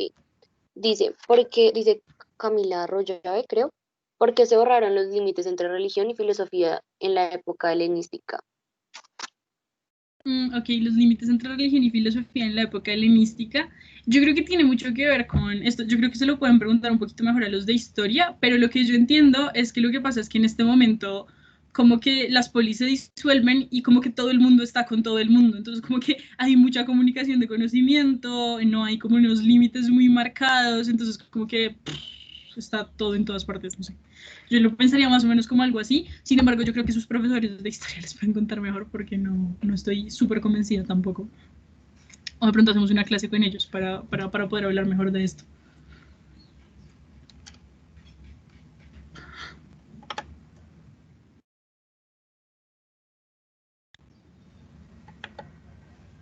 Si quieres te leo otra, si alcanzamos. Dice Laura Romero, ¿el helenismo es una transición hacia un mundo mejor o peor mundo? ¿Hacia un mejor mundo o peor mundo? Ya que en el texto se decía que el helenismo era la cultura actual. La dignidad sería una condición para llegar a la felicidad o eso se queda solo en el pensamiento antiguo, porque la felicidad no se perdería. Es que yo pienso que la felicidad es muy momentánea. Ok, entonces, bueno, el helenismo es una transición, bueno, está preguntado por partes. ¿El helenismo es una transición hacia un peor o mejor mundo? No sé, no sé porque tendríamos que ver qué es lo que es un mejor o peor mundo. Yo creo que es un momento de cambio, es un momento de transición, y en ese sentido es que tenemos como estas doctrinas como un poquito más laxas. Pero no sé, o sea, hay personas que piensan que nuestro mundo siempre progresa, ¿no? O sea, que siempre nos dirigimos hacia lo mejor, y otras personas que piensan que nuestro mundo siempre decae, ¿no? Entonces siempre que avanzamos lo que hacemos es retroceder y cada vez nos vamos yendo como más al carajo. Bueno, tú nos decías, ya que en el texto se decía que el helenismo era como la cultura actual, el texto decía eso pues principalmente porque el helenismo es como un momento como de mucha pluralidad, y yo creo que en el mundo pues de hoy podríamos ver más o menos esa pluralidad, como esa interconexión de todos con todos, pero pues igual como que se mantienen bastante las diferencias, por ejemplo, de que ahora como que parece que hay mucha homogenización en la cultura, parece que en ese entonces no la había tanto. Entonces, bueno, no, eso sería lo que te podría decir hasta ahí. Luego, la dignidad sería una condición para llegar a la felicidad. Lo que es súper interesante con las escuelas helenísticas y con la filosofía antigua en general es que la felicidad es como en todas partes cosas distintas, ¿no? En la mayoría parece que la felicidad es virtud. Ya vamos a ver qué puede ser esto de virtud. Pero la virtud va a ser diferente para todos. Eso es lo que van a sostener las escuelas escépticas, o sea, es súper complicado. Sin embargo, digamos que Kant, más adelante en la modernidad, sí va a sostener un concepto de dignidad más fuerte que yo creo que podemos ver más adelante. Entonces no se queda solamente en el pensamiento antiguo. Y la felicidad, dices tú que piensas que es muy momentánea, ¿no? A mí también me parece que la felicidad puede ser una cosa muy momentánea, como pues que no podemos ni debemos pretender estar felices todo el tiempo, pero pues parece que el discurso que tenemos como de la cultura y el discurso hegemónico un poco a que tenemos, o sea, que si tenemos una vida exitosa, llena de plata y de casas, pues vamos a ser felices, ¿no? Y que esa felicidad pues va a ser como eterna. Pero yo creo que sí podríamos dudar mucho de ese concepto, entonces me parece muy bonito que lo traigas, Laura, porque la verdad es que sí podríamos pensar en la felicidad como algo un poco más temporal. Lo que nos van a decir las escuelas helenísticas, entonces van a ser como diferentes formas de ver esta vaina. Los cínicos entonces van a pensar que la virtud no tiene nada, absolutamente nada que ver con los valores de la tradición, con los valores de la civilización. Entonces lo que va a querer el cínico va a ser retornar a la naturaleza, despreciar las convenciones sociales y ser suficiente como por sí mismo y por lo que él considera que es bueno, y no porque lo que la gente considera que es bueno. Entonces por eso tenemos a un personaje como Diógenes. Yo leí hace rato una pregunta sobre Hakuna Matata, ¿no? O sea, como que si esta versión de Hakuna Matata sería un poco como el Diógenes. Yo no estoy segura, me parece súper chévere revisar eso porque es muy interesante, pero sí va un poco como eso de vive tu vida y convéncete pues de que los saberes que tú tienes son importantes y lo que diga la tradición pues suerte. Entonces no sé si aplica, o sea, lo que pasa es que el sabio cínico no solamente tiene un desprecio por toda la tradición, sino como que también por toda la gente, ¿no? Entonces, digamos, este man sabía que era súper ofensivo ir por las calles de Atenas diciendo como que no veía ningún hombre, y lo hacía, o sea, lo hacía para fastidiar a la gente literalmente, o sea, y es dar a la vida de Diógenes, ¿no? Entonces Diógenes es un personaje súper particular. Yo no sé si ustedes han leído como la anécdota más común de Diógenes. Les quería preguntar, pero creo que no nos va a alcanzar el tiempo, si acaso ahorita lo discutimos si alcanzamos.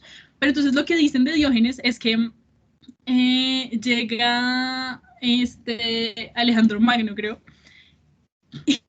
y se lo encuentra pues tirado en la calle porque este era un man que iba por la vida con un bastón y una bolsa de pan, pues.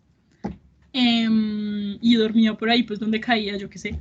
Y llega este man y le dice como, mira, te doy todo lo que quieras si eres mi maestro. Todo lo que quieras te lo doy si eres mi maestro. Y este tipo le dice como, yo lo único que quiero es que te quites para dejar de taparme el sol. o sea, el man tenía como un desprecio por todos y como una convicción de sí mismo como tan fuerte que le valió que llegara este man a ofrecerle todo lo que pudiera querer, ¿no?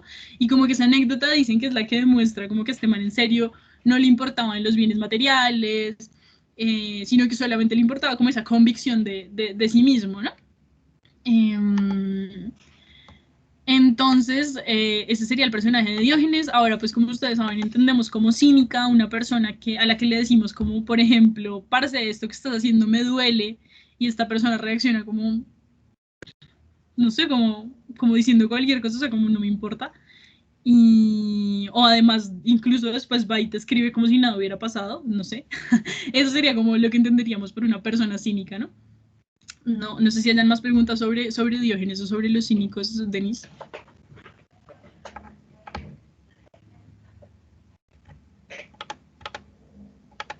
Es que estaba contestando un mensaje de una persona que no había podido asistir.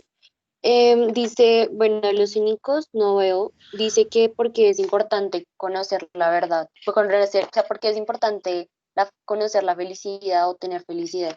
Espérame porque no la vi bien. Sí, es eso. Ah, esa es una muy buena pregunta, ¿no? Porque es tan Perdón. importante buscar la felicidad. Perdón. Ok. Esa sería una pregunta muy importante para hacerles a los antiguos, ¿no? O sea, ¿por qué es tan importante la felicidad para ustedes, ¿no? Y parece que la felicidad ha sido como un concepto como que hemos entendido siempre como algo así súper hegemónico, o sea, tenemos que ser felices, ¿no? Y de hecho hay una frase que dice como, pues, si lo que te hace feliz es no ser feliz, pues entonces eres feliz, una cosa así. Y uno les podría preguntar a esta gente, o sea, ¿por qué para realizar tu vida lo que tienes que hacer es feliz? Y yo creo que, si soy sincera, como que ellos, la verdad, ni siquiera lo pondrían en cuestión, o sea, como que eso sería como algún tipo de dogma, quizá. Y eso sería chévere planteárselo también a los escépticos, vamos a ver por qué. Pero sí sería como un tipo de dogma, ¿no? O sea, ser feliz es importante. ¿Por qué estar feliz? O sea, porque tú no querrías ser feliz. Eso sería lo que responderían los antiguos. Pero yo creo que nosotros en pues como en este debate, pues digamos más postmoderno, sí podríamos preguntarnos un poco, pues, o sea, ¿por qué tenemos que ser felices, no? O sea, ¿qué es lo que hay de importante en este concepto de felicidad como para que nos mueva tanto?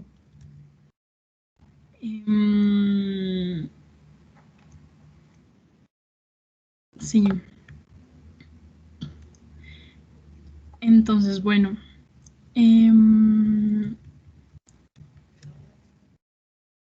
Tenemos entonces otra escuela que son los epicúreos. Los epicúreos entonces son unos sujetos que estaban convencidos de que existía un atomismo materialista.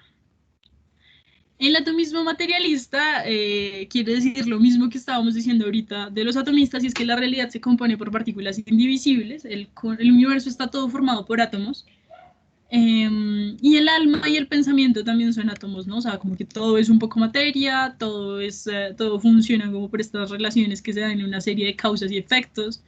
Quizá hay una causa primera, normalmente cuando hablamos de causa primera entendemos que es Dios, acá pues la verdad no estoy segura de que estamos hablando de una causa primera.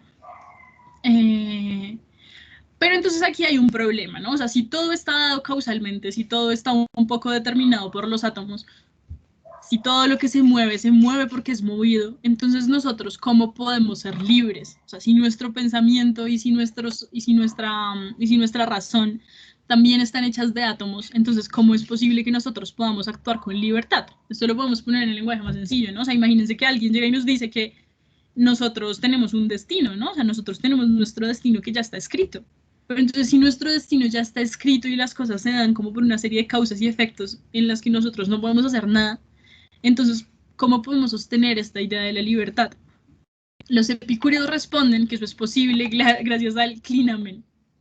El clinamen, entonces, es una desviación espontánea en la trayectoria de los átomos por las que unos entran en contacto con los otros para formar cuerpos como complejos. Entonces, como que a partir de esta trayectoria de los átomos, como esta desviación, como los átomos se desvían, es que nosotros ahí tenemos como algún lugar de interacción, tenemos como algún tipo de agencia, ¿no? De capacidad de actuar. Eso sería un poco lo que sostendrían los epicúreos para dar lugar a la libertad, ¿no? Entonces evitarían este determinismo causal, como les dije, es esto de que todo ya está dado por causas y efectos, y tendría lugar la libertad, o sea, podríamos actuar libremente como bajo nuestro criterio. En ese sentido, entonces, los epicúreos se preocupan por buscar la felicidad personal. Y eso significa que tenemos que perseguir el placer. Entonces, normalmente cuando hablamos de hedonistas o de epicúreos, pensamos que estos eran unas personas que querían vivir siempre conforme al placer, ¿no? Pero ellos estaban súper convencidos de que este placer no debe originar dolores futuros. Entonces, esto también tendría relación con lo que estábamos hablando ahorita de esto de los bienes que traen consecuencias malas, porque ellos dirían como, usted es un ser racional, y usted como ser racional, entonces tiene que ser capaz de medir las consecuencias. usted es un ser humano que puede medir las consecuencias de sus actos. Entonces, si usted es consciente de que algún placer, de que algo que es placentero ahorita le trae dolores futuros, entonces pues no lo haga. O sea, evite hacer cosas que le traigan males mayores.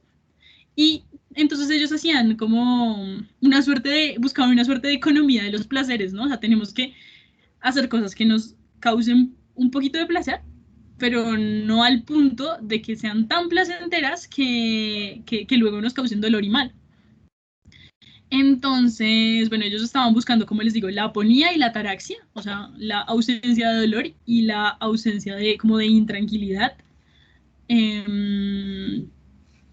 Y eso también los hacía ser como un poquito, como un poquito muy racionales, o sea, era esta gente como que pensaba que parecían como unos autistas, parece, o sea, era esta gente que estaba como muy parada en una posición de solamente hacer las cosas como racionalmente, incluso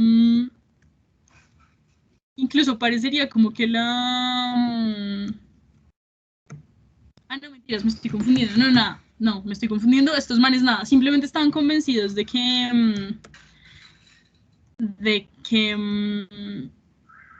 pues tenemos que procurar como algunos buenos placeres, pero tenemos que pilotearnos para que estos placeres no se nos salgan de las manos.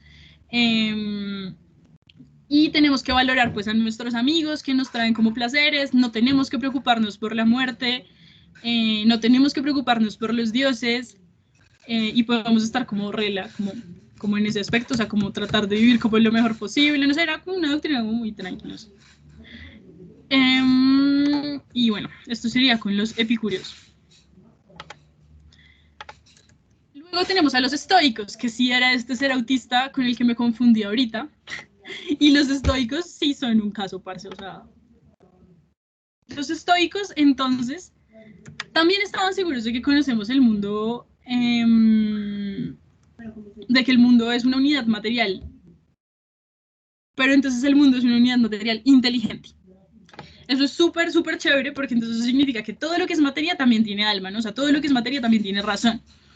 Pero entonces están convencidos de que el universo es una esfera finita rodeada de vacío.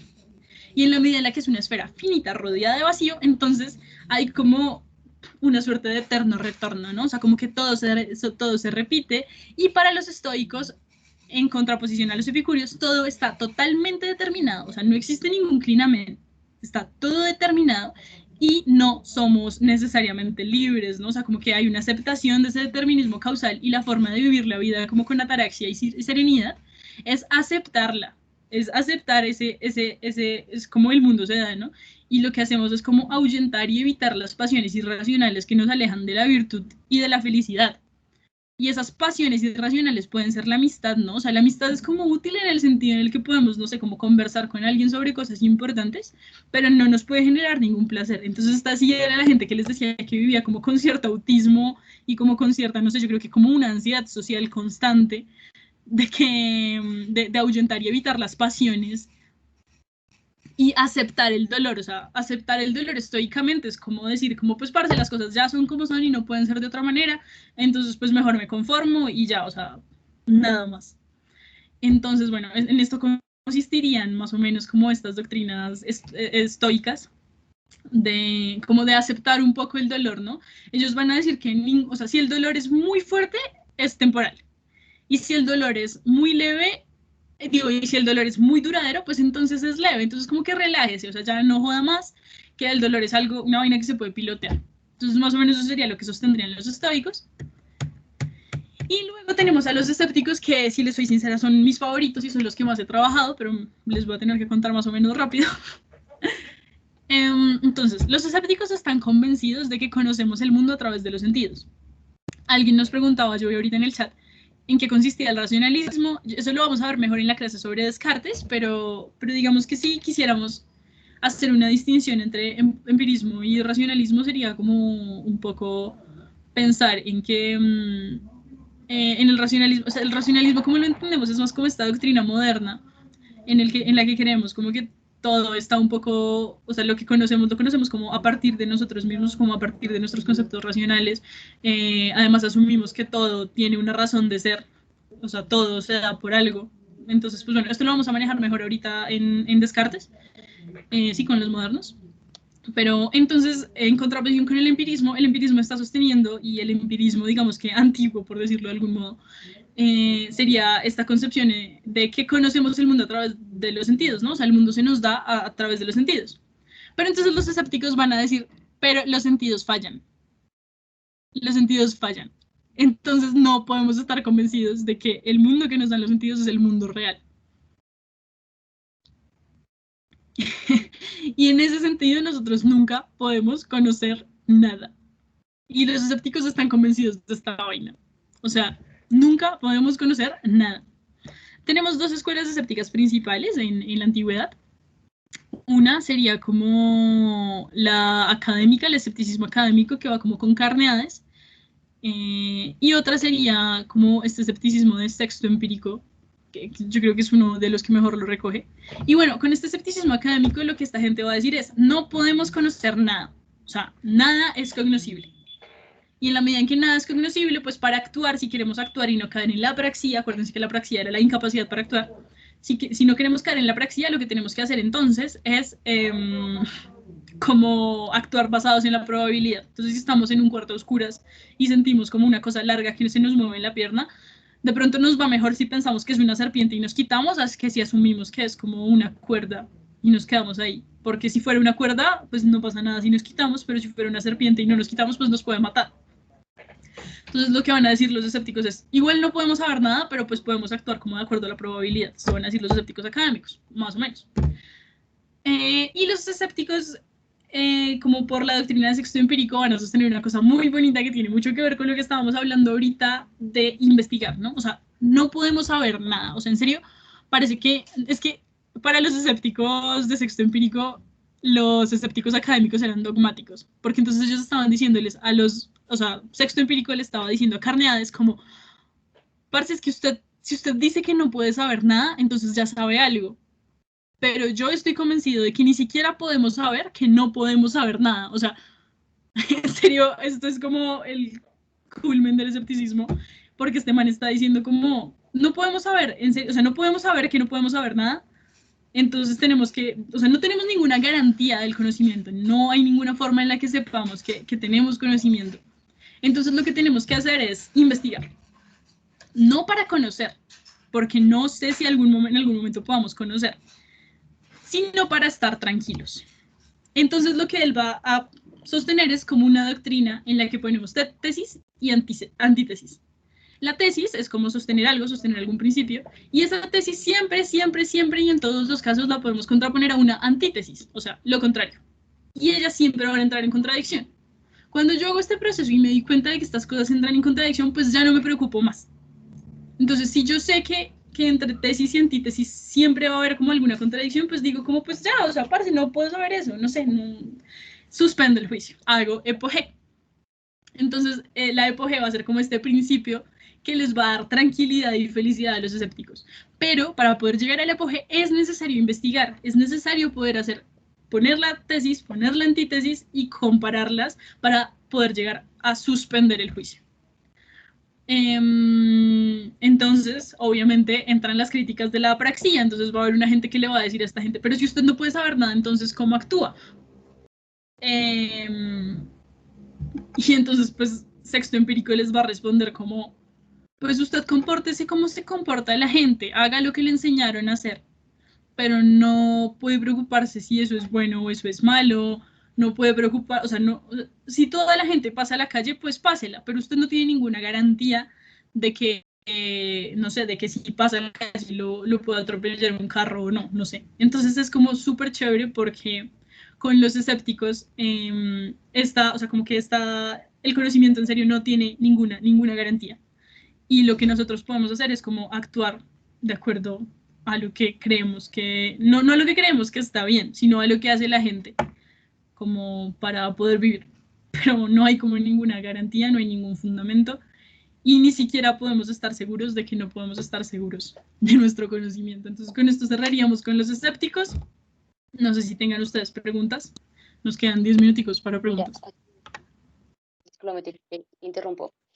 Ahorita hay más preguntas de otras escuelas, pero reciente dice, creo que es Camila, no sé, bueno, tiene un usuario que no conozco el nombre, dice, ¿en qué contribuyó el escepticismo? Al no conocer nada nos resignamos y vivimos en la ignorancia o de manera contraria mantenemos una actitud de búsqueda y de lucha por obtener el conocimiento.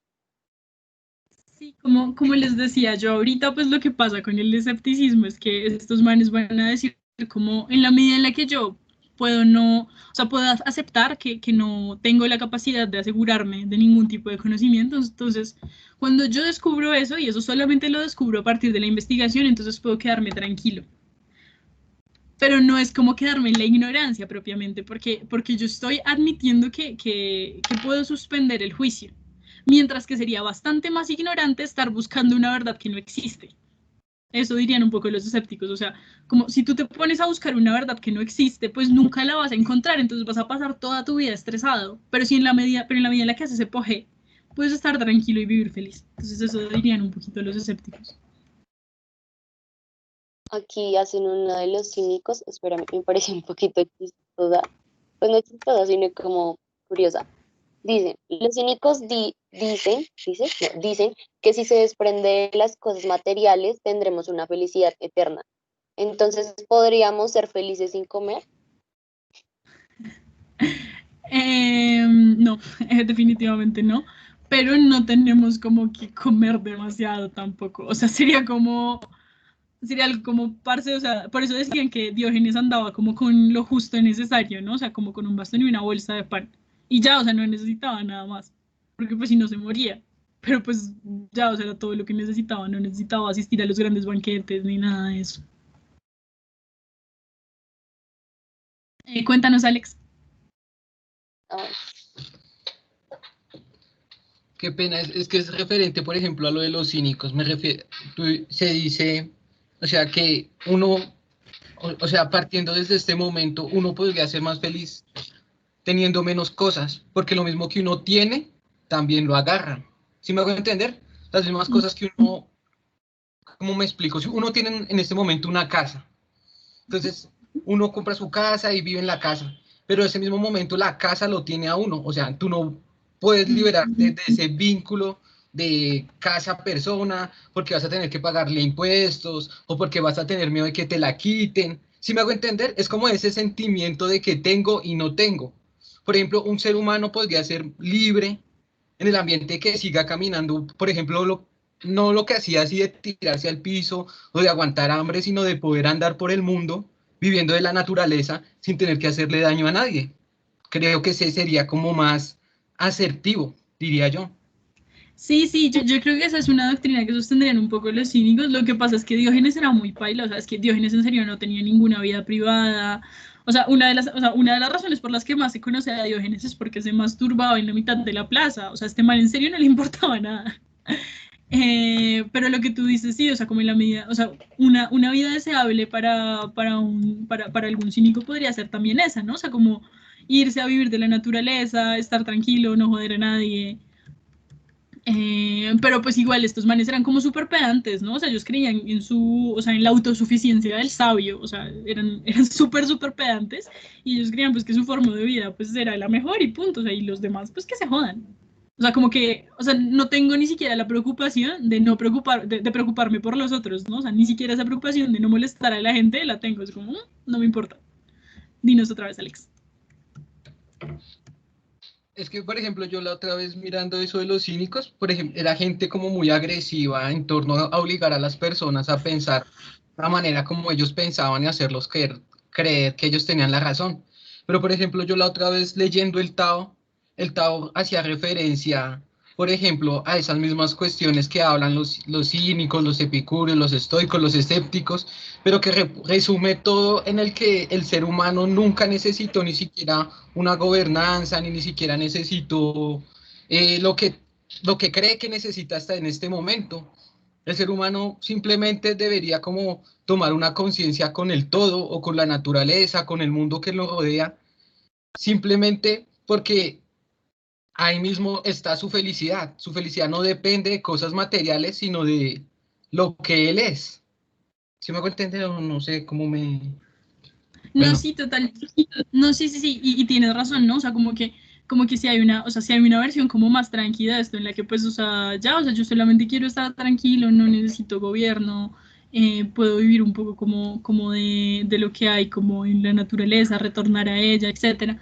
Pero entonces lo que yo creo que pasaba con estos cínicos y con esta versión de los cínicos que tenemos, como que están como tan paila, es justamente eso, ¿no? O sea, que ellos estaban convencidos de que ellos podían producir como mucho conocimiento y ser muy pedantes, y además pues no les importaba lo que podían causar en los otros porque no tenían ninguna valoración moral como de respeto o por el otro, ni nada de eso que como que nosotros podríamos pensar que tenemos ahora, ¿no? Entonces en ese sentido pues como que cuando ellos actuaban como que no medían tampoco como, o sea, no les interesaba medir esas consecuencias que podían tener con los otros porque todos los valores de la tradición y de la cultura pues les parecían irrelevantes. Sería eso. Entonces, bueno, no sé si Mira, hay alguna otra pregunta. Sí. sí, hay muchas, pero pues no creo que alcancemos porque pues ahora sigue la siguiente clase. Dice, vivir sin ambición, placer y sin miedo a la muerte en esta sociedad es una opción. Mm, yo no sé, ¿sabes? O sea, esa pregunta está buena porque, porque es que yo creo que todas las cosas que aprendemos las aprendemos mucho de la cultura, ¿no? Y la cultura es de la ambición, del miedo a la muerte, de estas cosas que tú nos mencionas. Y en ese Es sentido, difícil como... de desprenderse de eso. O sea, Dime. sería como estar en la escuela de los cínicos, pero yo digo que desprenderse, o sea, la atadura de la cultura es muy difícil.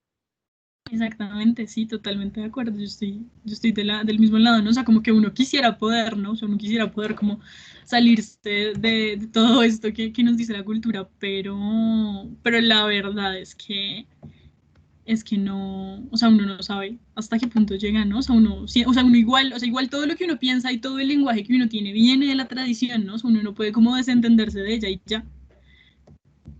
Entonces, sí. Estoy viendo aquí otra pregunta que pregunta como, ¿en qué contribuyó el escepticismo? Y yo la respuesta que daría en qué contribuyó el escepticismo es que el escepticismo se ha mantenido en diferentes figuras a través de toda la tradición filosófica. Y aún sigue siendo un problema en la filosofía contemporánea, como evitar el ataque del escéptico, o sea, cómo evitar que el escéptico venga a contraponer tus tesis y a decir que pues no hay nada, ¿no? De hecho, hay una versión del escepticismo, bueno, sí, sería como una versión del escepticismo, que es el relativismo, por ejemplo, moral, ¿no? Que dice como, pues la verdad es que todas las construcciones morales que hacemos dependen de constructos culturales y los constructos culturales pueden ser muy distintos. Entonces, lo que pensábamos que estaba bien hace mucho tiempo podría estar mal ahora, pero lo que pensábamos que estaba mal hace mucho tiempo podría estar bien ahora. Entonces, como que el bien y el mal son cosas como tan relativas que en realidad no importa mucho cómo actuemos, ¿no? O sea, como que en serio, pues dependen mucho de sus contextos y tal, pero pues, o sea, ¿cómo me garantizas tú que lo bueno es bueno, ¿no? Entonces yo creo que esa sería como un vestigio de los escépticos todavía, que nos están molestando un montón todo el tiempo y nos están diciendo, o sea, ¿cómo ustedes aseguran que la ciencia no es como toda una construcción humana y ya? O sea, ¿dónde está la garantía de la verdad en la ciencia? Esas pruebas también son humanas. Ustedes en los laboratorios están produciendo ciencia y lo que ustedes están viendo, o sea, ustedes están produciendo en los laboratorios cosas que igual, o sea, que igual están siendo producidas, no están demostrando nada, o sea, están creando figuras ahí para demostrar sus hipótesis, pero eso no tiene ninguna garantía real, ¿no? Entonces los escépticos todavía están jodiendo hoy en día en la ciencia y están haciéndole muchas preguntas. Y yo creo que, o sea, yo creo que los escépticos como que ya no tienen esta doctrina como tan estricta que tenían los escépticos antiguos, que son muy curiosos, pero siguen haciéndonos muchas preguntas aún hoy en día. Bueno, chicos, ya creo que tenemos que acabar. Entonces, muchísimas gracias por participar, muchísimas gracias por estar acá, muchísimas gracias por sus preguntas. Recuerden la tarea. La tarea es justamente escoger alguno de estos 3 temas que trabajamos hoy, hacer algún esquema mental que quepa en una hoja, o sea, algún mapa mental, algún cuadro conceptual, lo que ustedes quieran, como lo prefieren hacer, pero en una hoja y tienen tiempo para entregárnoslo antes de la próxima clase. Y además, no sé si les parezca que haga falta hacer una monitoría, programar una monitoría. No sé si hacemos como un formulario en Google para preguntarles sobre qué les gustaría que trate esa monitoría o si les parece necesaria o no. Una Porfa, pregunta, es como podrían, un podrían poner sus nombres, discúlpame, podrían poner sus nombres ahorita en el chat para hacer Ay, la sí, por sí, la de la tarea, ¿es como un resumen de la clase o es meterse en un tema de la clase? como tú quieras. Si te parece que puedes abarcar todo lo de la clase en una hoja, pues dale. Y si quieres escoger alguno de los temas, pues también está muy bien. Pero entonces la idea es que todo eso quepa en una hoja. Puede ser en una hoja de cuaderno que le tomen un escáner, puede ser digitalizado, como ustedes quieran. Pero lo importante es que puedan como sintetizar esto, o sea, como todas estas cosas que vimos hoy, porque yo sé que vimos bastante tema. Oye, una pregunta. Cuéntame. ¿Estas diapositivas están en Teams? Y sí, en Teams yo les tengo unas carpetas que son las de las sesiones de la clase, primera sesión, segunda sesión, va a aparecer tercera sesión. Ya están las lecturas para la próxima clase, de hecho. No sé dónde las metí, pero por ahí están. Y hay una carpeta de material complementario donde está como toda la información adicional a las que yo creo que pueden acceder. Pero entonces estas presentaciones están en las carpetas de cada una de las sesiones. En la primera sesión está la presentación de la clase pasada y en la segunda sesión está la presentación de la clase de hoy. Y pues va a haber otra carpeta en la que van a poder meter los talleres, ya la creo. ¿Listo? Vale, gracias. O sea, Vale, muchas gracias, chicos. ahí en la segunda Dime. sesión hay una carpeta que dice tareas, ahí no va el Ya la creé, entonces sí, es ahí. en la segunda sesión tareas, ok. Sí, en la carpeta de tareas, ahí va todo. En segunda sesión, tareas, gracias. Listo, muchas gracias, chicos. Nos vemos Hasta luego, muchas gracias. la Muchas próxima. gracias. Gracias, chao. Gracias. Gracias, chao.